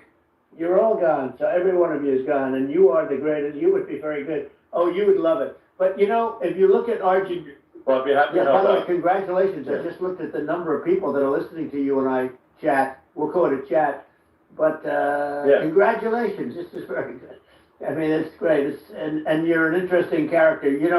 The new head of a place called Argentina, and he's a big, he's great. And he's a big MAGA fan. You know that. He ran on MAGA. And he took it to an extreme, too. He ran on MAGA, and I hear he's doing really a terrific job. It's called Make Argentina Great Again. It worked out perfectly. He came in and he bought a lot of hats. He brought up it. But he's doing a big job. He really cut. And I'm hearing they're starting to do pretty well. Inflation's getting down. They had like 1,000%. They had inflation like not normal inflation. They had the real deal. But We're gonna have that pretty soon. I think we have the worst inflation we've had in 100 years. They say it's 48 years. I don't believe it. I think we have the worst. They don't include a lot of the items that should be included, you know. Yeah, well, it's just from government overspending and not spending taxpayer money effectively, and having, you know, just like so many departments, you can't even name them all. And what Millet is doing is, you know, he's cutting government spending, he's simplifying things, he's putting in regulations that make sense, and Argentina overnight is experiencing a giant improvement in prosperity. But it's also a lesson for the United States, which is that Argentina used to be one of the most prosperous countries in the world. You know, in the 30s, 40s, and because of bad government policy, it ruined the country. And you take Venezuela, for example. Venezuela should be incredibly prosperous. They have, you know, phenomenal reserves of everything, oil, everything, and it should be prosperous. But if the government's wrong, it impoverishes the people. And so I think we should not be complacent in the United States and thinking that and taking our prosperity for granted, because if with bad government policy, we can run the country into the ground. And that's just something people should bear in mind. Don't take prosperity for granted. Well, think of education. So we're ranked at the bottom of every list of the top 40. We're ranked number 40, number 38. Norway, Switzerland, Sweden, different countries are ranked good. Actually, China's pretty close to the top. They're a top 6 or 7. But we're ranked at the bottom, almost at the bottom, 38, 39, 40. In other words, horrible. And yet we spend more per pupil than any other country in the world. So we spend more. And what I'm going to do, one of the first acts, and this is where I need an Elon Musk, I need somebody that has a lot of strength and courage and smarts. I want to close up Department of Education, move education back to the states, where states like Iowa, where states like Idaho, you know, not every state will do great, because states that basically aren't doing good now, you look at Gavin Newsom, the governor of California, he's terrible. He does a terrible job. So he's not going to do great with education. But of the 50, I would bet that 35 would do great. And 15 of them, or, you know, 20 of them will be as good as Norway. You know, Norway is considered great. You can name them. I mean, they're so good. Some of these countries are so good. But if you go into some of these really well-run states, you know, we have states that don't know what debt is. We have states that have low taxes, no debt, everybody working. You know, they're really well-run. Sure. And maybe they have certain advantages in terms of location, in terms of, you know, the land or the sun and the water and the whole thing. You know, there are a lot of advantages that some people have. But if you move education back to the 50, you'll have some that won't do well. But they'll actually be forced to do better, because it'll be a pretty bad situation. But if you think about it, you'll have some of these states. I'll bet you'd have 30, 35 states. It'll be much better. And you know what it'll cost? Less than half what it is in Washington. And these people don't care about the students in these, you know, faraway states. And it'll be unbelievable. Yeah. I think you're making a good point in that if the states have to, if each state has to compete against other states, then people will naturally move to states where it's better. Well, like California, you know, as we said, it's a badly run state. I could go through. I got so many friends that are in those states, even if they're Democrats. I hate to mention certain states, but Illinois is badly run with Pritzker. He's a real loser. But you know, some of these places are just badly run. But you know, it's almost going to force them to run better, and they won't do it good initially. But you're not going to do worse than you're doing right now. And I would say that the cost, you would cut your cost by 50 or 60%. And you'd have a little monitor. You know, you want to make sure they're teaching English as an example. You know, give us a little English, right? Sure, right? No, I mean, come on. I mean, some of these governors are doing so badly. I mean, they got so many people moving out of their state. They should get U-Haul Salesman of the Year award because they're driving so much U-Haul. It's actually amazing. It's just people moving out. Isn't it amazing to you as a businessman that they can even survive. Like Illinois, so many people are leaving, and you wonder, how do they survive? I mean, how do they survive? I saw where you left California, and you moved to Texas. Texas does a great job. But, you know, I mean, I just wonder, how do these states survive when big businesses, a big oil company just left California, as you know, and they moved to Texas. How do these big states survive when they lose so many businesses and their taxes are already really high? You know, the taxes are among the highest taxes. You almost wonder, how do they continue on? And in many cases, the governors don't do a good job in their crime-ridden places. You wonder, how do they continue to just go on? It's not a good situation. I mean, I think the only thing that's going to force some of these states to change is if they risk bankruptcy and they're not getting bailed out by the federal government. Right. Well, That's the only thing that's going to get them changed. you remember the area in California where they had that, where I guess somebody had sticky fingers and they stole a lot of money, and they went into a form of chapter, and it was very nasty for a period of time. But now it's probably the most popular place in all of California. So you know, at some point, something like that may have to happen. But the problem is, you can't penalize people that loan money to the state when you have incompetent people like a Pritzker. Look, the family didn't want him in the family business, and then he ends up being governor of Illinois. So you know, why is he going to be a great governor? And you know, you have people. I could name every one of them. I got to know every one of these, and some are very good, and some are just horrible.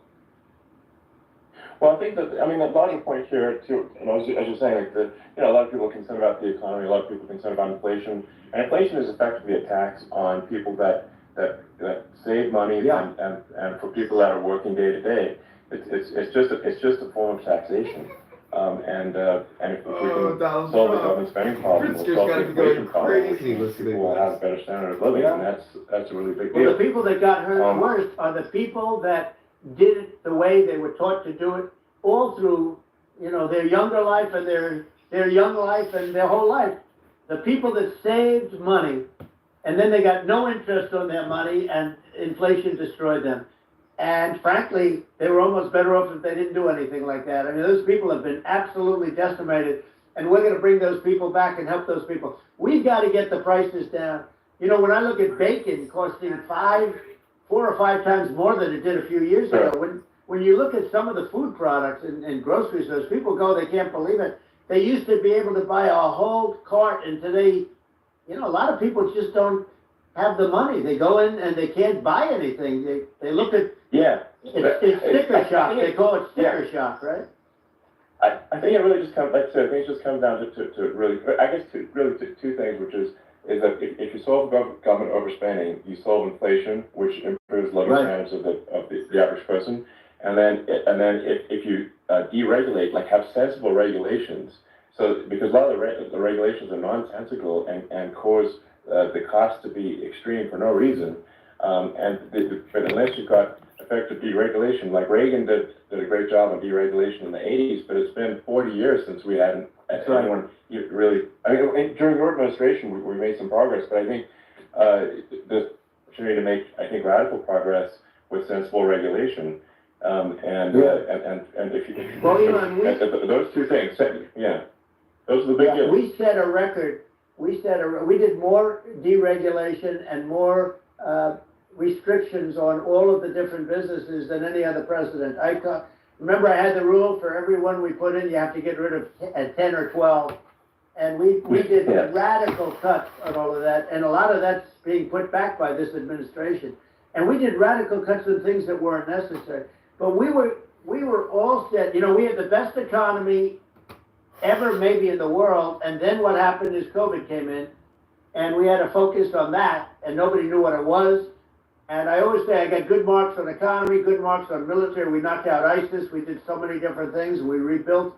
But, you know, I never got the credit that we really deserved on what we did with COVID. We never got the credit. But had that not happened, a gift from China, from Wuhan, came in from Wuhan, the Wuhan labs, and I always said it, and it turned out to be right.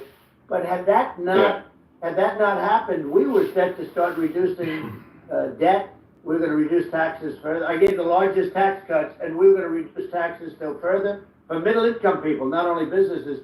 But we did it for businesses because they're the ones that's why we had the great job numbers. But we were set to really start reducing debt. And, you know, we're sitting on the biggest pile of liquid gold anywhere in the world, bigger than Saudi Arabia, bigger than Russia.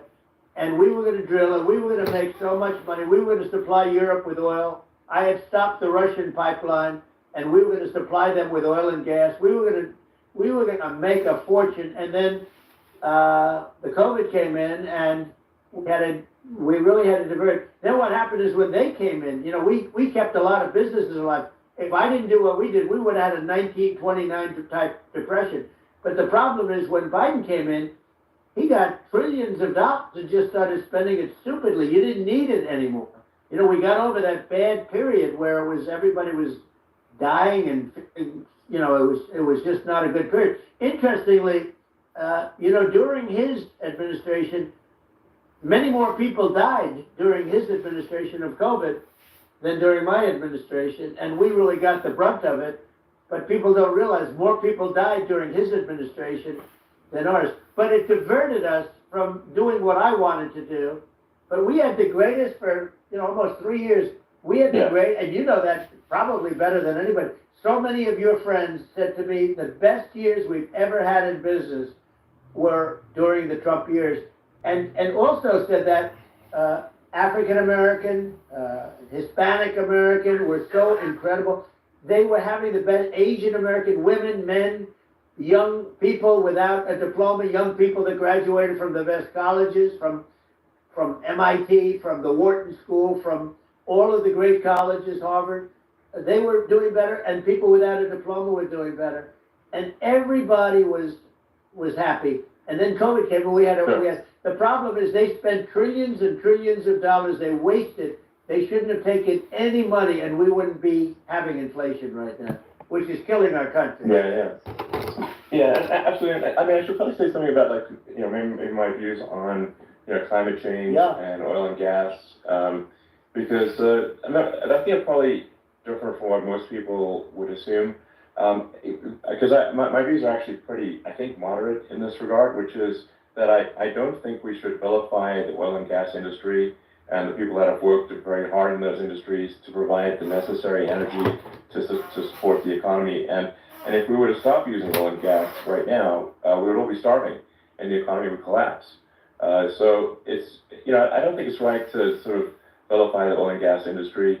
And I you know, the world has a certain demand for oil and gas, and it's probably better if the United States provides that than some other countries, and it would help with prosperity in the U.S. And at the same time, obviously, my view is like we do over time want to move to a sustainable energy economy, because eventually you do run out of. I mean, you run out of oil and gas. It's not there. It's not infinite. And there is some risk. I think the risk is not as high as you know, a lot of people say it is with respect to global warming. But I think if you just keep increasing the parts per million in the atmosphere long enough, eventually it actually simply gets uncomfortable to breathe. People don't realize this. If you go past 1,000 parts per million of CO2, you start getting headaches and nausea. And so we're now in the sort of 400 range. We're adding, I think, about roughly 2 parts per million per year. So I mean, it still gives us. So what it means is, like, we still have quite a bit of time, but so there's not like we don't need to rush, and we don't need to, like, you know, stop farmers from farming, or, you know, prevent people from having steaks or basic stuff like that. Like you leave the farmers alone. I agree. How crazy is that? Where you have farmers that are not allowed to farm anymore and have to get rid of their cattle, and the whole world is a little crazy. But it's largely taken its lead from us. I do say, though, I've heard in terms of the fossil fuel, because even to create your electric car and create the electricity needed for the electric car, you know, fossil fuel is what really creates that at the generating plants. And, you know, so you sort of can't get away from it at this moment. I mean, someday you might be able to, but I do hear we have anywhere from 100 to 500 years left. much of it hasn't even been found yet. Yeah. But there are tremendous, like Anwar, I got Anwar in Alaska approved. Ronald Reagan couldn't do it, nobody could do it, everybody tried, nobody could do it, I got it approved. The first thing that Biden did was unimprove it, to get rid of it. He ended it. His secretary went in and she ended it. And what a disgrace. That's Anwar. That's bigger, or they think it could be bigger than Saudi Arabia in Alaska. Could be bigger than Saudi Arabia. But they went in and they terminated it, and I'll get it going very quickly because not only is it big for Alaska, I mean, you talk about economic development, that for the United States, I mean, that is, they say bigger than Saudi Arabia or the same size, and pure, really good stuff.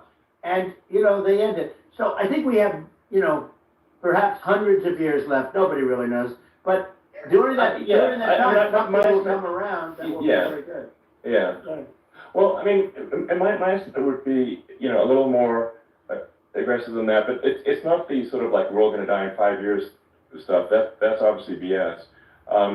But I mean, my view is like if you just look at sort of the parts per million that increments every year, you get sort of 2 or 3 parts per million every year of CO2.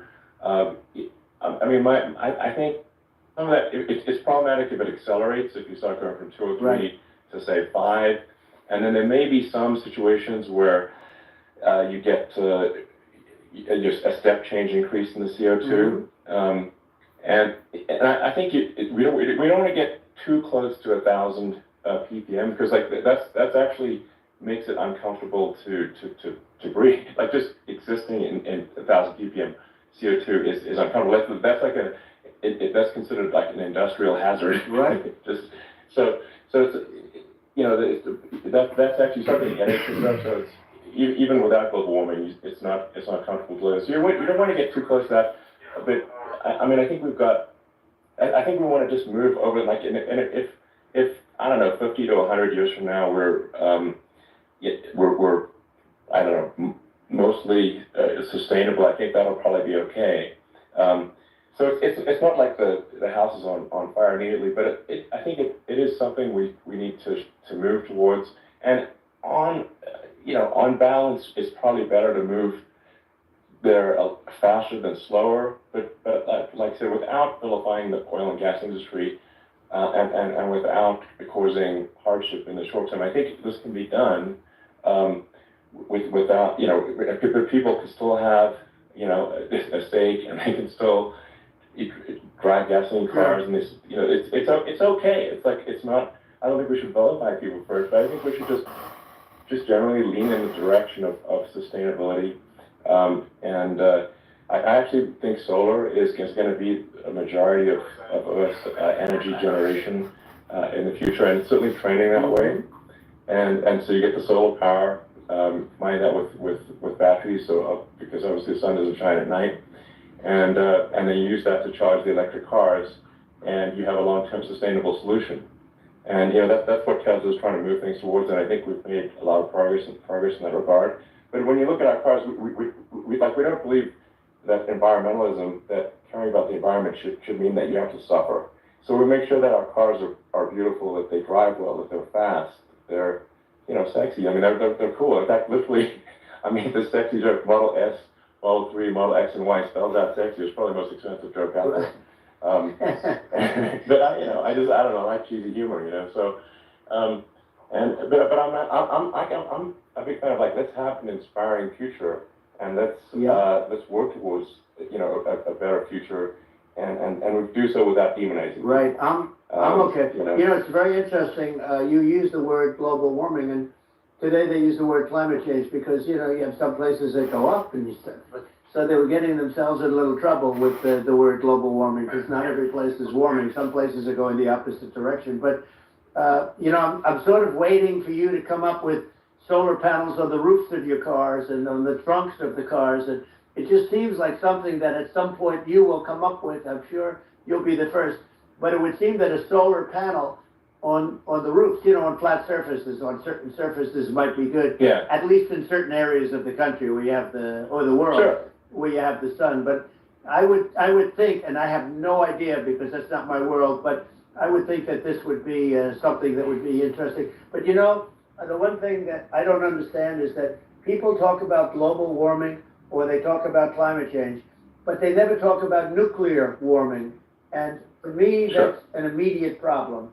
Because you have, as I said, 5 countries, we have major nuclear, and you know, probably some others are getting there, and that's very dangerous. That's where you need a strong American president, because you don't want to have this proliferation. But you have 5 countries, and getting more. You know, China is much less than us right now, but they're going to catch us sooner than people think. They're way lower. Russia and us are number 1, and we're sort of tied.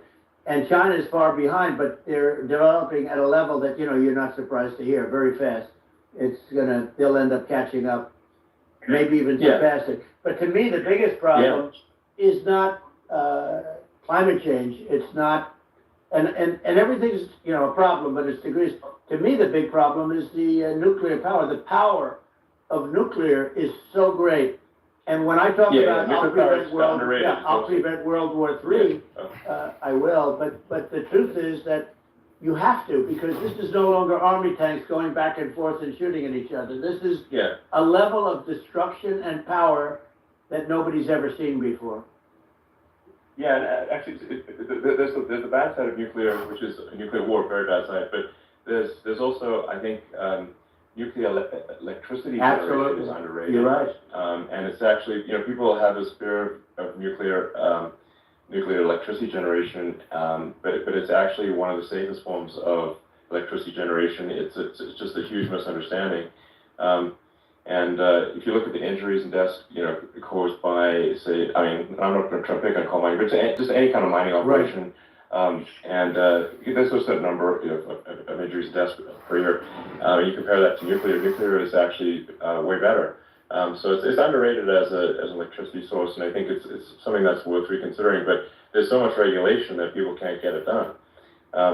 So that, you know, maybe they'll have to change the name. The name is a rough name. There are some areas like when you see what happened in bad branding. We'll have to rebrand it. We'll have to give it a good name. We'll name it after you or something.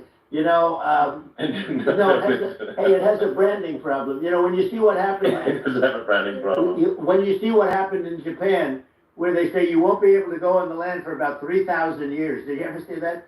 And in Russia, where they had the problem, where they, you know, there's a lot of bad things happened, and they have a problem. And they say that in 2,000 years, people will start to occupy the land again. You know, you realize it's pretty bad. No, that's not true. But you're right about it. It's actually not that bad. So like after Fukushima happened in Japan, like people were asking me in California, you know, are we worried about like a nuclear cloud coming from Japan? I'm like, no, that's crazy. It's actually, it's not even dangerous in Fukushima. I actually flew there and ate locally grown vegetables on TV to prove it. And I donated a solar water treatment, a solar powered system for a water treatment plant. And but you haven't been feeling so well lately, and I'm worried about it. No, but I mean, I'm only kidding. It's fine, you know. It's like, you know, Hiroshima and Nagasaki were bombed, but now they're like full cities again. So it's really not something that, you know. So it's not as scary as people think, basically. Yeah. But, let's see. I mean, are there some other topics we should touch on? You know, like lawfare. I think, you know, we need to be concerned about what they've done to this country. Obviously. Yeah.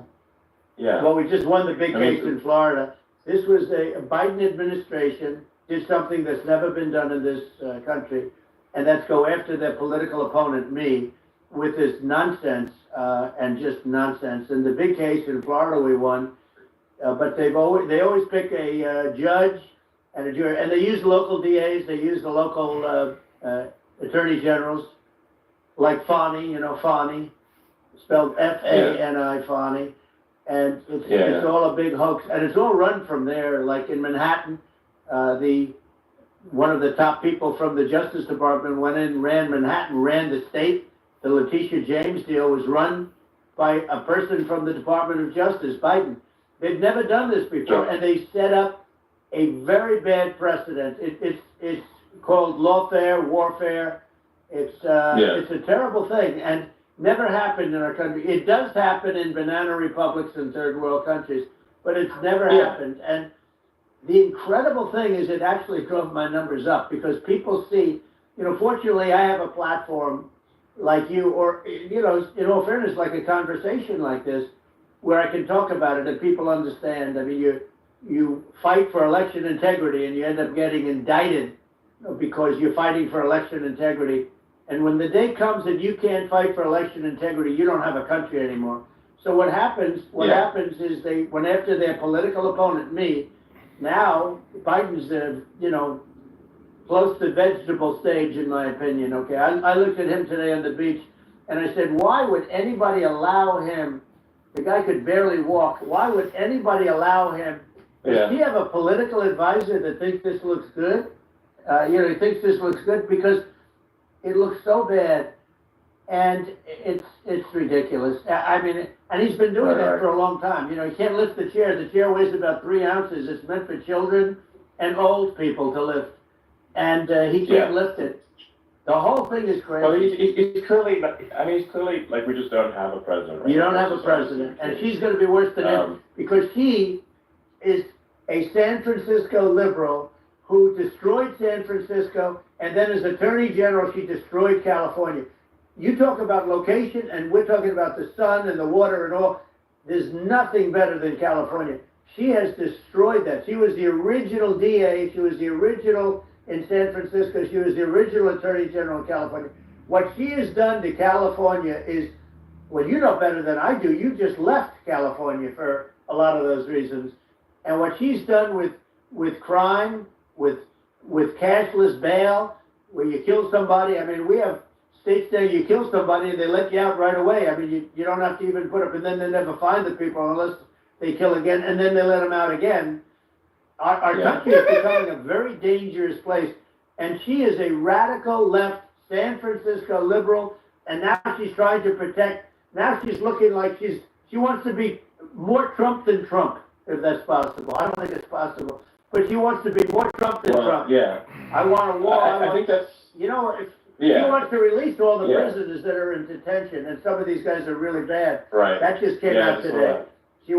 She doesn't want to build the wall, even though the walls work. Walls and wheels. In your business, everything you do is obsolete, almost, well, not the tunnels, but everything is obsolete. Even your rocket ships, like a month later, they're obsolete. You find a better way to... The only thing that's not obsolete is a wall and a wheel. And the wall, I built hundreds of miles of wall, and that's why we had such good numbers. I was going to add 200 miles. We bought it. We could have flipped it up in 3 weeks, and they sold it for 5 cents on the dollar. That meant, I said, wow, that means that they actually do want to have open borders. She wants to have open borders, and now she's going like she's tough on the border. It's such a lie. Yeah, this is simply not true. This is simply not true. And everybody knows it's it's not true. It's a disgrace that she can say it. No, I mean, obviously what's happening sort of overnight is they're rewriting history and making Kamala sound like a moderate when in fact she is far left, like far left. Worse than Bernie Sanders. She is considered more liberal by far than Bernie Sanders. She's a radical left lunatic, and if she's going to be our president, very quickly you're not going to have a country anymore. And she'll go back to all of the things that she believes in. She believes in defunding the police. She believes in no fracking, zero. Now all of a sudden she's saying, no, I really want to see fracking. If they got in, the day she got in, she'll end fracking.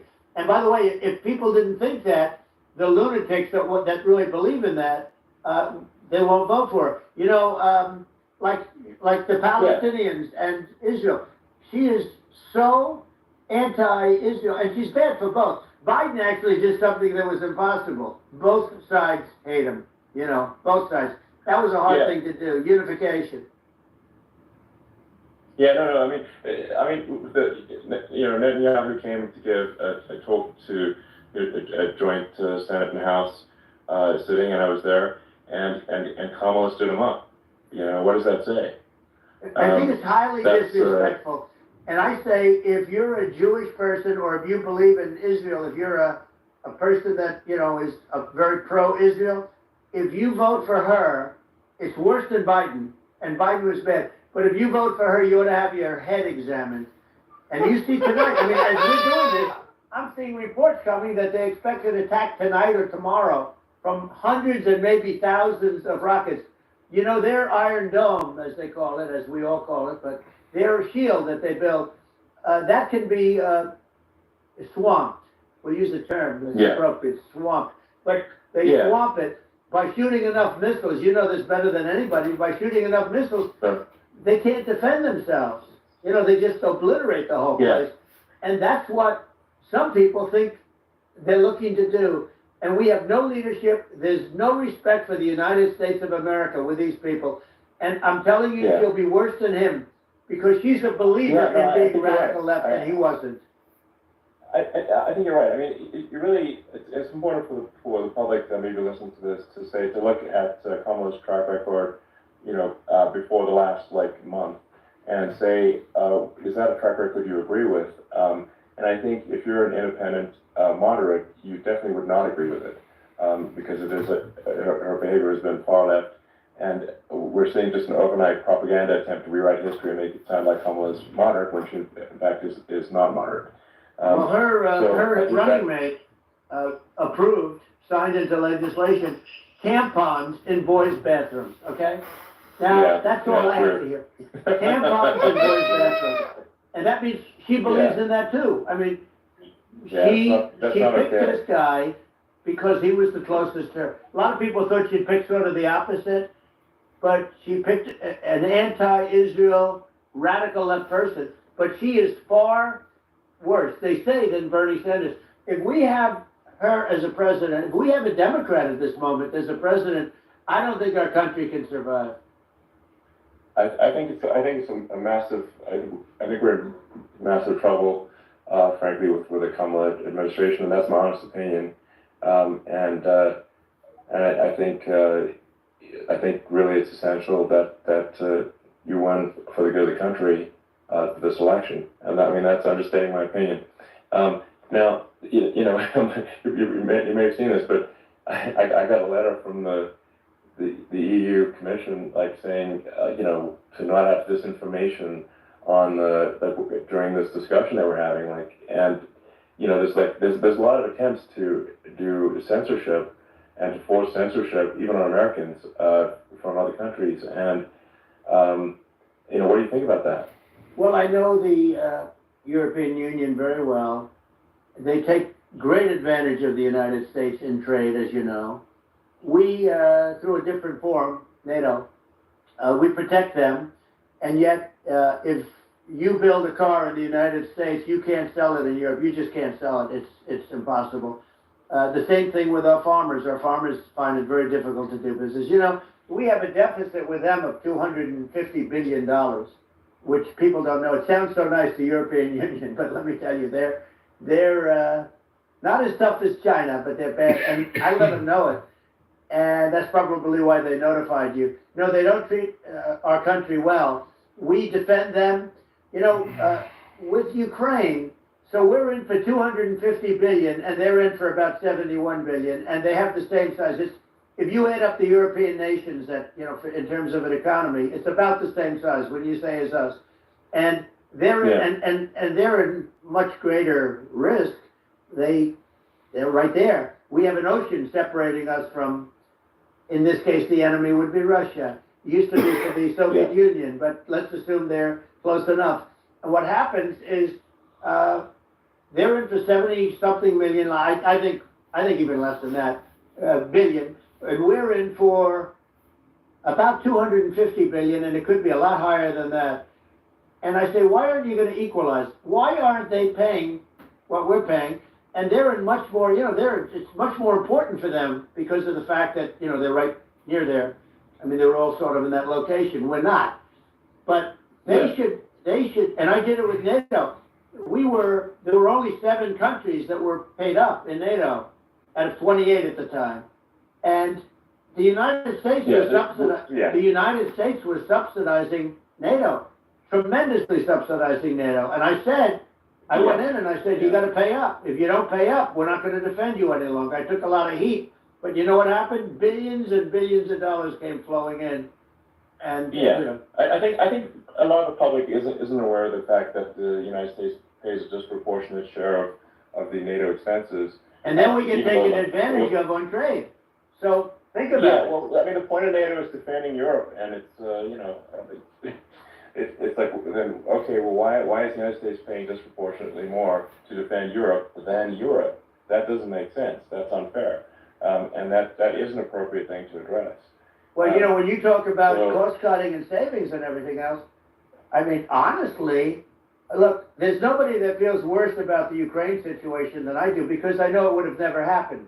I know Zelensky, he was very honorable to me, because when they went with the Russia hoax, and they said I had a phone call with him, he said it was a perfect phone call, it was a great phone call. He could have grandstanded and, said, oh, he was very threatening. He said, no, it was a very nice phone call. I called him up to congratulate him on his win, and you end up getting impeached, because these people are lunatics. Yeah, yeah. You know, I was talking about the difference from the people within and the enemies on the outside. In many cases, the people from within are more dangerous than the Russians and the Chinas. If you have a smart president, you're not going to have a problem with them. You're going to do things. Yeah. Now, they've taken advantage Yeah, of us absolutely. incredibly, but you're going to do things with the right person.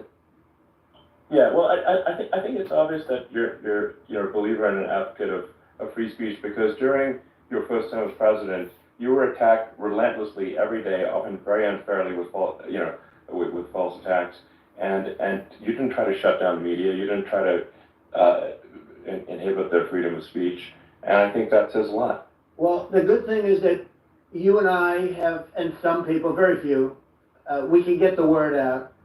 Although sometimes it's hard because they don't want to print it, like we're having a great conversation right now. Kamala wouldn't have this conversation. She can't, because she's not smart. She's not a smart person, by the way. She can't have this conversation. And Biden, we don't even have to talk about it. I mean, he couldn't have this conversation. He would have given up on the first half of a question. He would have walked out. He would have said, where am I? Where am I going? So anyway, but no, he wouldn't have this. That's true. Not a lot of people would have this conversation, but we cover a lot of territory. But the beauty is that we can have a conversation, and I'm able to get it out without, because I get treated unfairly. This is a really big point. You can actually have a conversation with you. Yeah, it's nice, isn't it? And you can't have a conversation with Biden or Kamala. It's not possible. Yes.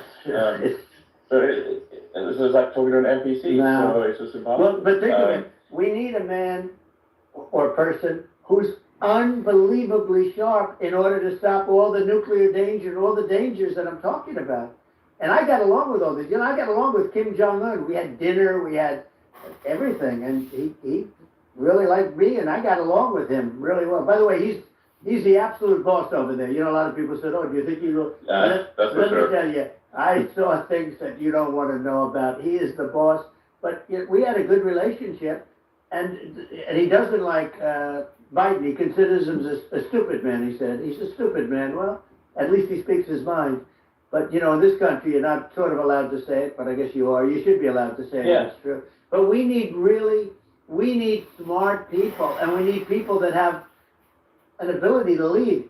And she doesn't have that ability. Can you imagine, now Chairman Xi very well. Can you imagine her and him negotiating, or No, even silly. standing Silly. together? It is, the whole concept is ridiculous. She is terrible. She's terrible. But she's getting a free ride. I saw a picture of her on Time Magazine today. She looks like the most beautiful actress ever to live. It was a drawing. And actually, she looked very much like our great First Lady, Melania.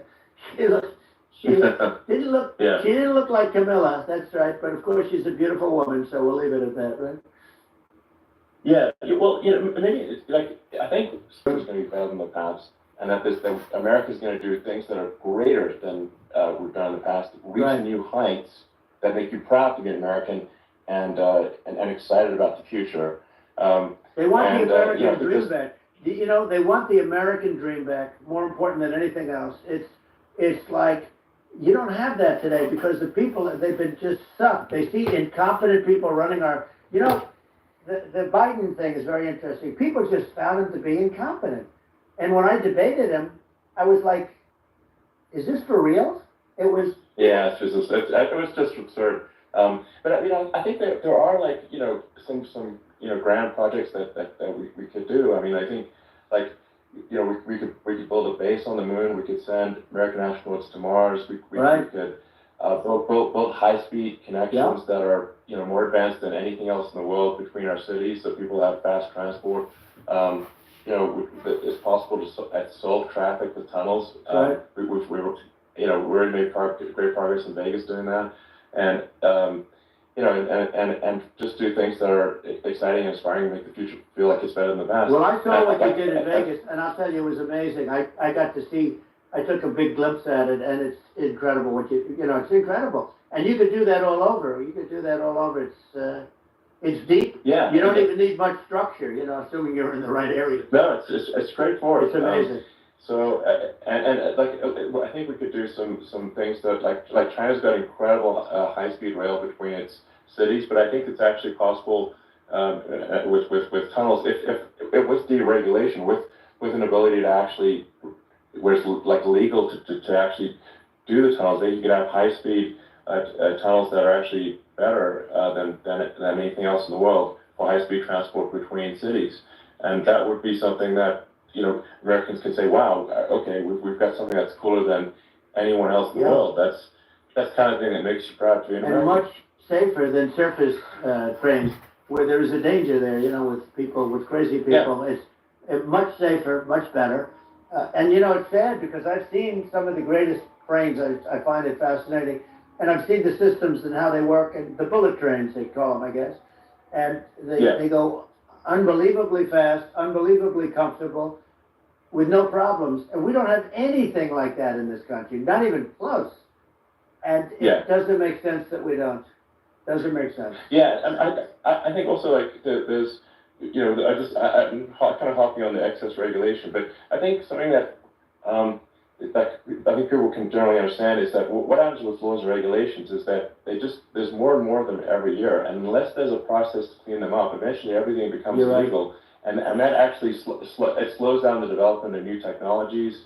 I mean, if you take the sort of I think there's room for some reform at the FDA for improving the speed with which we approve drugs that could help save lives and improve people's lives. And I worked very hard on that. We got that down to the lowest number ever, and we got therapeutics approved in the FDA that people can't even believe the speed. But I took them on. I don't think they like me too much, but I got things approved in the FDA at numbers that they wouldn't believe. And it's a very bureaucratic group. Actually, it's a fine group of people in many cases. I got to know a lot of them, but I was pushing them really hard for Regeneron, for so many different things that were really pretty amazing. But the FDA takes too long. It's 12 years to get a product approved. I got it down to 4, and I got some things done very quickly. But it's really something that is going to have to be worked on because it takes too long. It just takes too long. Yeah, it just takes too long, and you end up in the same with the approval, but it takes years instead of something that I think could potentially take months, and that improves people's lives. I think, I just wanted to hop on this point that there has to be an active process for reducing rules and regulations, because otherwise they just keep building up every year. You get hardening of the arteries, and eventually everything's illegal or takes forever, and then we just ossify as a society. We can't make any progress, and it's a really big deal. Elon, getting back to the FDA for 1 second, I got something done called Right to Try. This is where you can go in, and if you're terminally ill, you can use a space-age, medicine or whatever it may be. We have the best doctors, the best labs in the world. We really do. But people would go to other countries because you couldn't use the product, even if they thought it worked, because it's going through the FDA. I got it approved where you can, you basically, look, nobody wanted it. The doctors didn't want it because of the liability. The country didn't want it, our country, because they didn't want to get sued. These are people terminally ill. The insurance companies didn't want it, and the pharmaceutical companies. Nobody wanted it. I got everybody into a room, and we came up with an agreement that you won't get sued. And also, they didn't want it on their record. If somebody's terminally ill and they die after taking a drug, they didn't want that on their record. So we set a separate list. If somebody was, so it wouldn't count as a negative, Yeah. okay? And as you know, we got it Yeah. done. We have saved, right to try, they've been trying to get this done for 58 Yeah. years, and it sounds simple, but it wasn't, because, the insurance companies, nobody wanted it, but we got it done. Sure. Somebody you signed a document that you're not gonna sue the insurance companies, the country, you're not gonna sue anybody, and we got it done, and we're saving tens of thousands of lives, right to try. Hopefully you never need it, but if you Yeah. do, you don't have to travel to Asia. People, Right. if they had money, they go to Asia, Yeah, they sure. go to Europe. If they don't have money, they go home and die. That's what happened. They go home and die. Yeah, well, I mean, I actually, to give Europe some props here, it's like if a drug is approved in Europe, which has a crazy amount of regulations, it should obviously be approved in the U.S. Yeah. I mean, they get more regulations than we do. So why would a drug be approved in Europe and not in the U.S.? That's crazy. Well, we did it. We did something that really, they've been trying to do it for 50 years, and they just couldn't get it done, and I got it done. And it's really something. But you're right. Some people go to Europe because a drug isn't approved here, but it's approved in Europe, and it's a drug that, generally speaking, will work. It's pretty crazy. Absolutely. You're right. And I think so, as long as people are properly informed of the pros and cons, and like these are the risks, this is the risk, and like you make your own decision. That makes sense. Well, I think just, in sort of closing up, and by the way, I'm looking at the numbers. You got a lot of people listening. I hope you don't get nervous, because you got a lot of people listening to you right now, like 60 million or something. What is that number? It's crazy. It's amazing how you can see that right away. What is the number? Wow. What is it? Well, I think in terms of people that's bigger than you said.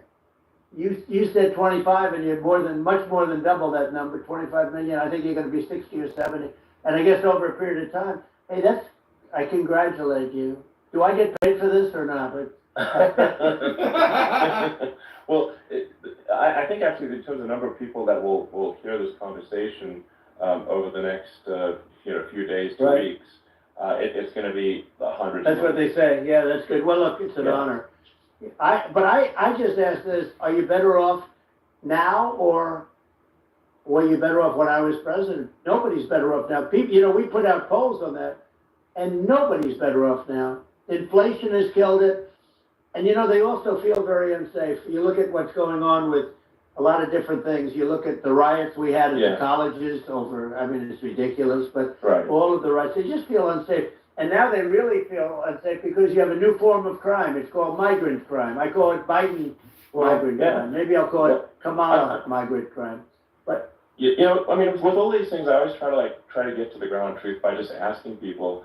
And my mom lives in New York, and I was like, Mom, have any of your friends, been attacked or assaulted? And she said, yeah, 3 of her friends in 3 separate incidents were assaulted just in recent months, just walking around the streets in New York.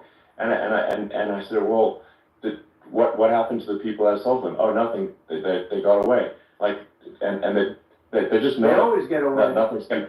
And they don't even bother reporting it because they know that they're not going to, people are not going to get prosecuted. They just let, violent criminals out in New York. The only one that gets prosecuted is Donald Trump.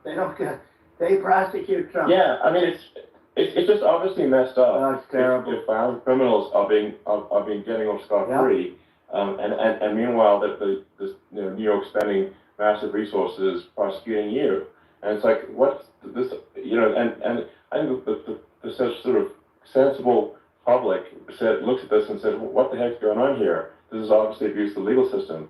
The legal system is supposed to be protecting the public from violent criminals, and it should be obviously allowing the public to make their own decision about who should be president, as opposed to some legal case. Once they start this precedent, because this can go on with the next one. I mean, this is a very bad precedent what they're doing in terms of going after their political opponent, and that's all it is. It's going after their political opponent, and then you get a judge who's a strong Democrat, and I'm being nice when I say that, in many cases crooked as hell, but you get a judge and you go into an area where a Republican gets 3 or 4% of the vote, and you'll have a jury pool with people that hate Republicans or hate, it could also be the other way, Of course. because it could start the other way, in areas where they hate Democrats. Exactly. And you get into a Pandora's box. It's a very dangerous thing for this country, and a very dangerous thing even for the state. New York City is losing, New York City and state lose a lot of business over what they did to me, because these people say, we don't want that to happen to us. That's no justice system. You have an unfair system of justice, and it's costing New York State a tremendous amount of money. People are leaving and companies are leaving, and they won't come back. So, you know, all of that stuff is important, but the economy now is the big thing, and we can turn that economy up so fast, and people are going to be back again. We're going to get rid of inflation. I think there's a lot of opportunity. Right, absolutely. So, and I just want I to think, congratulate you. You've done an amazing job. You have definitely got a fertile mind. You know, we can talk. You and I can talk about rockets. It's kind of you to say thank you. Tunnels. We can talk about tunnels and rockets and electric cars. So many things. And now you're into the AI, and that's going to be another beauty, I'll say. So it's an amazing thing you've done, Elon. It's an amazing thing, and I congratulate you. I mean, thank you. And well, I mean, I just say, you know, here's to an exciting, inspiring future that people can look forward to and be optimistic and excited about what happens next. And that's the kind of future that I think you will bring as president, and that's why I endorse you. Well, I appreciate that. That endorsement meant a lot to me. Not all endorsements mean that much, to be honest. Your endorsement meant a lot. And, you know, we have a phrase, make America great again. It's pretty simple, but it really says that we want to make America great again, and we can do it. We can do it now, but if we were going to suffer another 4 years like we suffered for the last 4 years, I'm not sure the country can ever come back. That's how bad it is. It's so bad. We have to do a lot. I think that's a very real risk. Yeah, it's a big risk. It's a very real risk. Yeah. And it's, you know, I'd just like to note to people listening that I've not been very political before, and it's just, if you look at my record, I've actually been, I'm not like, sometimes they try to paint me as like a far right guy, which is absurd, because I'm like making electric vehicles and, you know, solar and batteries, helping with the environment, and I actually, I supported Obama. I stood in line for 6 hours to shake Obama's hand when he was running for president, and you know, so it's not like I'm like some sort of bag-in-the-wool long-term Republican. I call myself, you know, historically a moderate Democrat, but now I feel like we're really at a critical juncture for the country, and you know, I think a lot of people thought, you know, the Biden administration would be a moderate administration, but it's not, and obviously that we're just going to see an even further left administration with Kamala. That's my honest opinion. I mean, her dad is literally. I mean, she was brought up as an actual. Her dad is a Marxist economist. You can Google it. I mean, it's not we're not making this up. You know, that's how she was brought up. So, and we want to have a future that is prosperous. And I think we're just at this critical juncture. And I think this is a case of America is kind of at a fork in the road, and I think it will take the path, like you are the path to prosperity, and I think Kamala is the opposite. And that's my honest opinion. I'm gonna get attacked like crazy, and you know, I've also experienced quite a bit of lawfare myself, but I'm just trying to tell people my honest opinion, and I haven't been really active in politics before.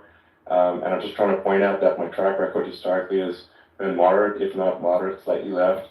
And so this is to people out there who are in the moderate camp to say, I think you should support Donald Trump for president. And I think it's actually a very important junction in the road, and we're in deep trouble if it goes the other way. Well, I want to thank you. And, you know, I actually always did think of you as somewhat left. I must say that. So it's even more of an honor to have your endorsement. I know how strong you feel about it. But, you know, when you think of her, San Francisco, 15 years ago, I had a great friend, Bob Tish. He said it's the greatest city in America. And now it's almost not livable there. And California likewise. And she was involved in the destruction of San Francisco and the destruction of California. And she will be involved in the destruction of our country if people are so unwise as to elect her. And I hope that doesn't happen. And I hope the elections are going to be run honestly. And We're gonna turn this country around. We're gonna do things and we can do it fairly quickly. And we have to get rid of the criminals that have been, given to us by other countries as they laugh. They laugh at us. They think we're stupid to accept these people. These are radical, stone cold killers in many cases and terrorists. And they're in our country by the hundreds of thousands. Yeah. And we have to take them out.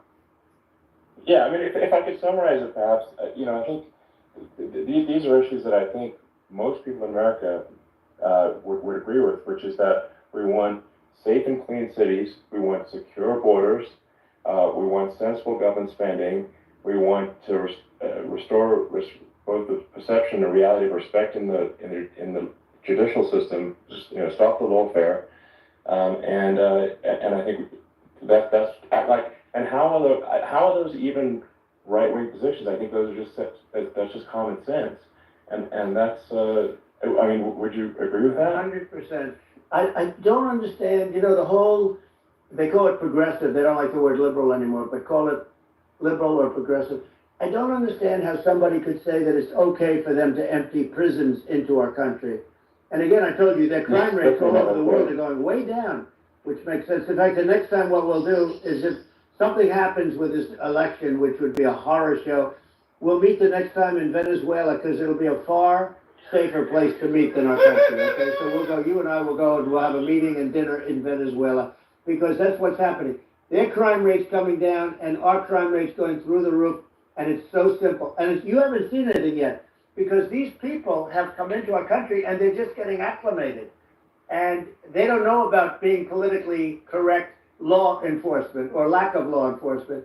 And our police, I have to just end with this, we have great police, we have great law enforcement, but they're not allowed to do their job. They have to be able to do their job without being destroyed. Well, absolutely, and it's obviously demoralizing if you're a police officer risking your life to arrest violent criminals who could kill you and do kill you sometimes, and then you arrest the violent criminal, and then the DA doesn't prosecute and just let the guy out. Well, then why should a police officer risk their life to arrest a violent felon? Well, even worse, Elon, nothing's going to happen. Even worse, they prosecute the police officer. They go after it and they prosecute the police officer, and they take away his pension, they take away his job, he loses his family, he loses his house.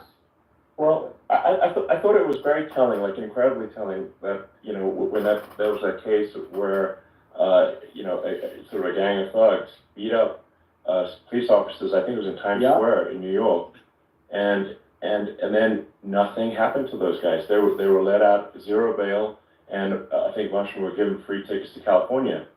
Well, what is it? I mean, that is a gross indignity against the United States, and that's how. I mean, this is insane. Like, have we lost all pride? How can such a thing be allowed to occur? I've never seen anything. We see where they get shot. It's a very dangerous profession, but something they're very proud of, and they want to be able to do their job. But I've seen them get shot. I've seen a lot of that. But I've never seen where these guys are standing in the middle of a big street, everybody watching them, and they're literally boxing, like punching, stand-up fighting, a police officer. There were two of them. And you had about 60 of these guys, and they're punching the hell out of them. And in their own country, they would be dead if they did that. They'd be shot. They would be shot instantly. And they come from these countries, and it's taking them a while to realize that we don't do that in this country. But in their own country, if they stood on a street and had a fight with a police officer, they would be shot. There's no political correctness. And it's such a sad, it's such a sad thing to see. And that's the reason you have crime, by the way, because we don't do anything about it. Yeah, we just cannot have a situation where our police officers are beaten up on camera by a gang of illegal immigrants, and then nothing happens to the guys that beat up the cops. I mean, and they're let out. This is unacceptable. Well, we're going to change it, and we're going to get them out of the country. When I first got involved, they said you couldn't get them back to these countries. You couldn't take them back. In the case of Guatemala, Honduras, El Salvador, some others, you couldn't get them back. And I said, really? Oh, you can't get them back? Because under Obama, he couldn't get them back. They'd fly them in, and they put planes on the runways in these countries so you couldn't land the plane. They'd bring them back. And the generals told me, sir, we can't bring them back. The countries won't accept MS-13 gang members. They won't accept them. And I said, really, how much do we pay these various countries in terms of economic aid, which is also somewhat ridiculous? And the answer was $750 million. I said, good. Tell them they're in default. They're delinquent. We're not paying them anymore because they won't accept it. And you know what happened? They all called me, every one of them. They said, we would be honored to take them back, sir. We would be honored. It was so easy. But it's one of those things. And we got them back. We took in so many, MS-13 is probably the worst gangs in the world. They're the most vicious, violent. We took them out of here by the thousands and got them out of here. And their countries took them back. And because I said, you're not getting any more economic aid. And once I said that, they were nice. They wouldn't take them back for Obama. They wouldn't take them back for anybody. And now we have a problem because we have this guy, and they don't take them back anymore with Biden because they don't respect him. It's just gotta be done. We just can't have whether they're citizens or not citizens. We can't have, because they weren't partially citizens either, not just illegals. So you can't have violent, repeat violent offenders that are not that don't get incarcerated. That's right. Because they will obviously, by definition, continue to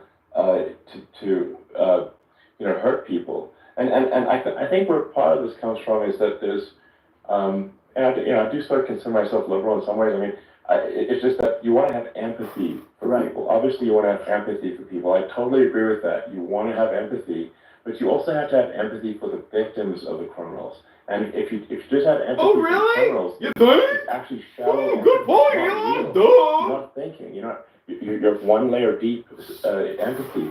You got to say, like, what if you don't incarcerate this person? Who are they going to hurt? They might kill someone, they might rape someone. If you don't incarcerate them, you have to have empathy for the victims.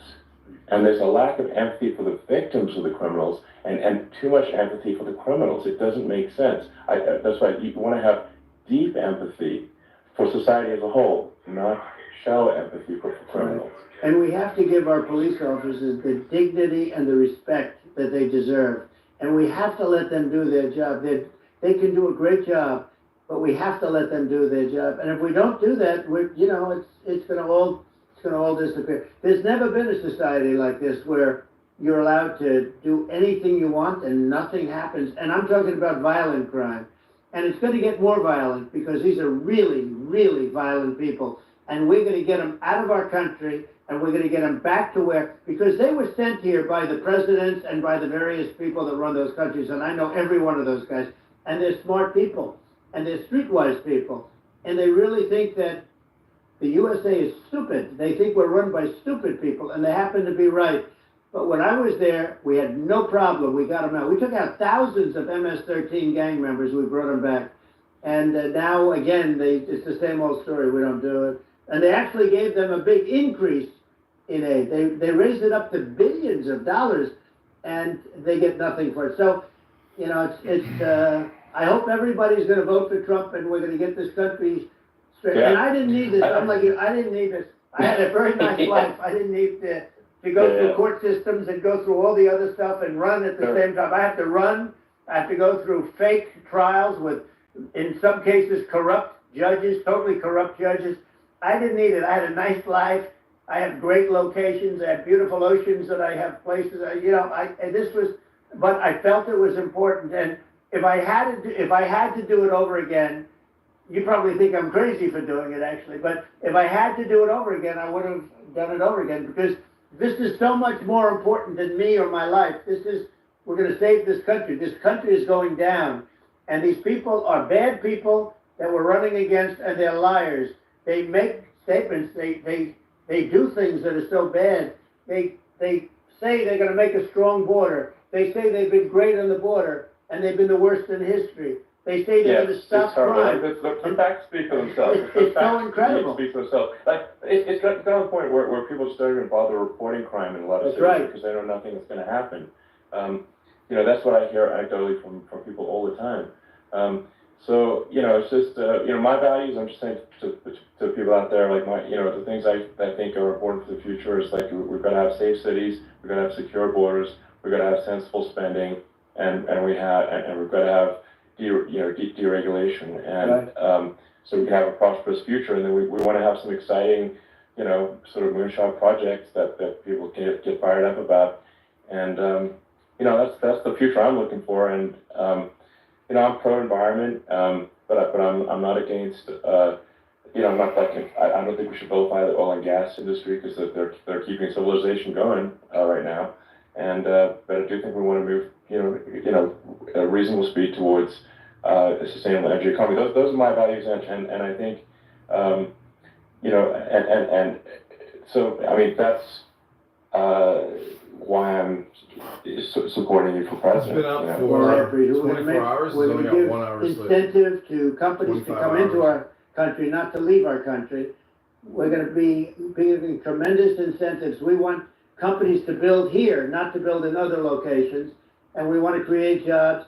And again, it's about the American dream. You don't hear about the American dream anymore, Elon. You don't hear, you're the American dream in the truest sense, but you don't hear about the American dream anymore, and you're gonna hear about it.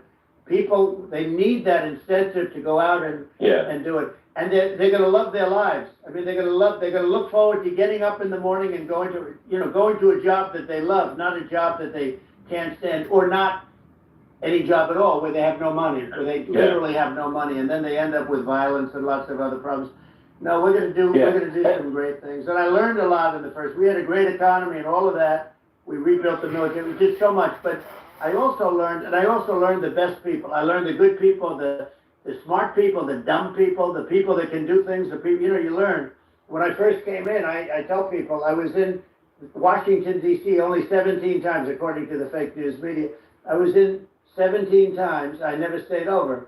And you don't know people. You rely on other people to give you names, and then you realize the people you relied on weren't so good. Now, we had great people, but we also had some where I wouldn't have, used them had I known. Now I know everybody. And I think we're going to really turn things around fast. We have no choice, otherwise we're not going to have a country. And I really appreciate this. To me, it's been a lot of fun being with you. You're an amazing guy. You've done an incredible job and a great inspiration to people. A great inspiration. And I hope you keep going and just continue to do well. And we're going to have a big election coming up. And I think November 5th will be the most important day in the history of our country. I think that election will be the most important election. And I think it'll end up being maybe the most important day in the history of our country, because if we don't win, I just feel so sorry for everybody. No, I think we're at a fork in the road of destiny of civilization, and I think we need to take the right path, and I think you're the right path. So I think that's what it comes down to. Thank you very much, Elon. It's a great honor, and we'll do it again sometime. And it's been really fun, and I hope you got a lot of viewers. I hear you got a lot, but I hope you got a lot. I know you got a lot of them. So I appreciate it. I'll see you soon. All right, sounds good. Thank you. Thank you, Elon. Thank you very much. Bye.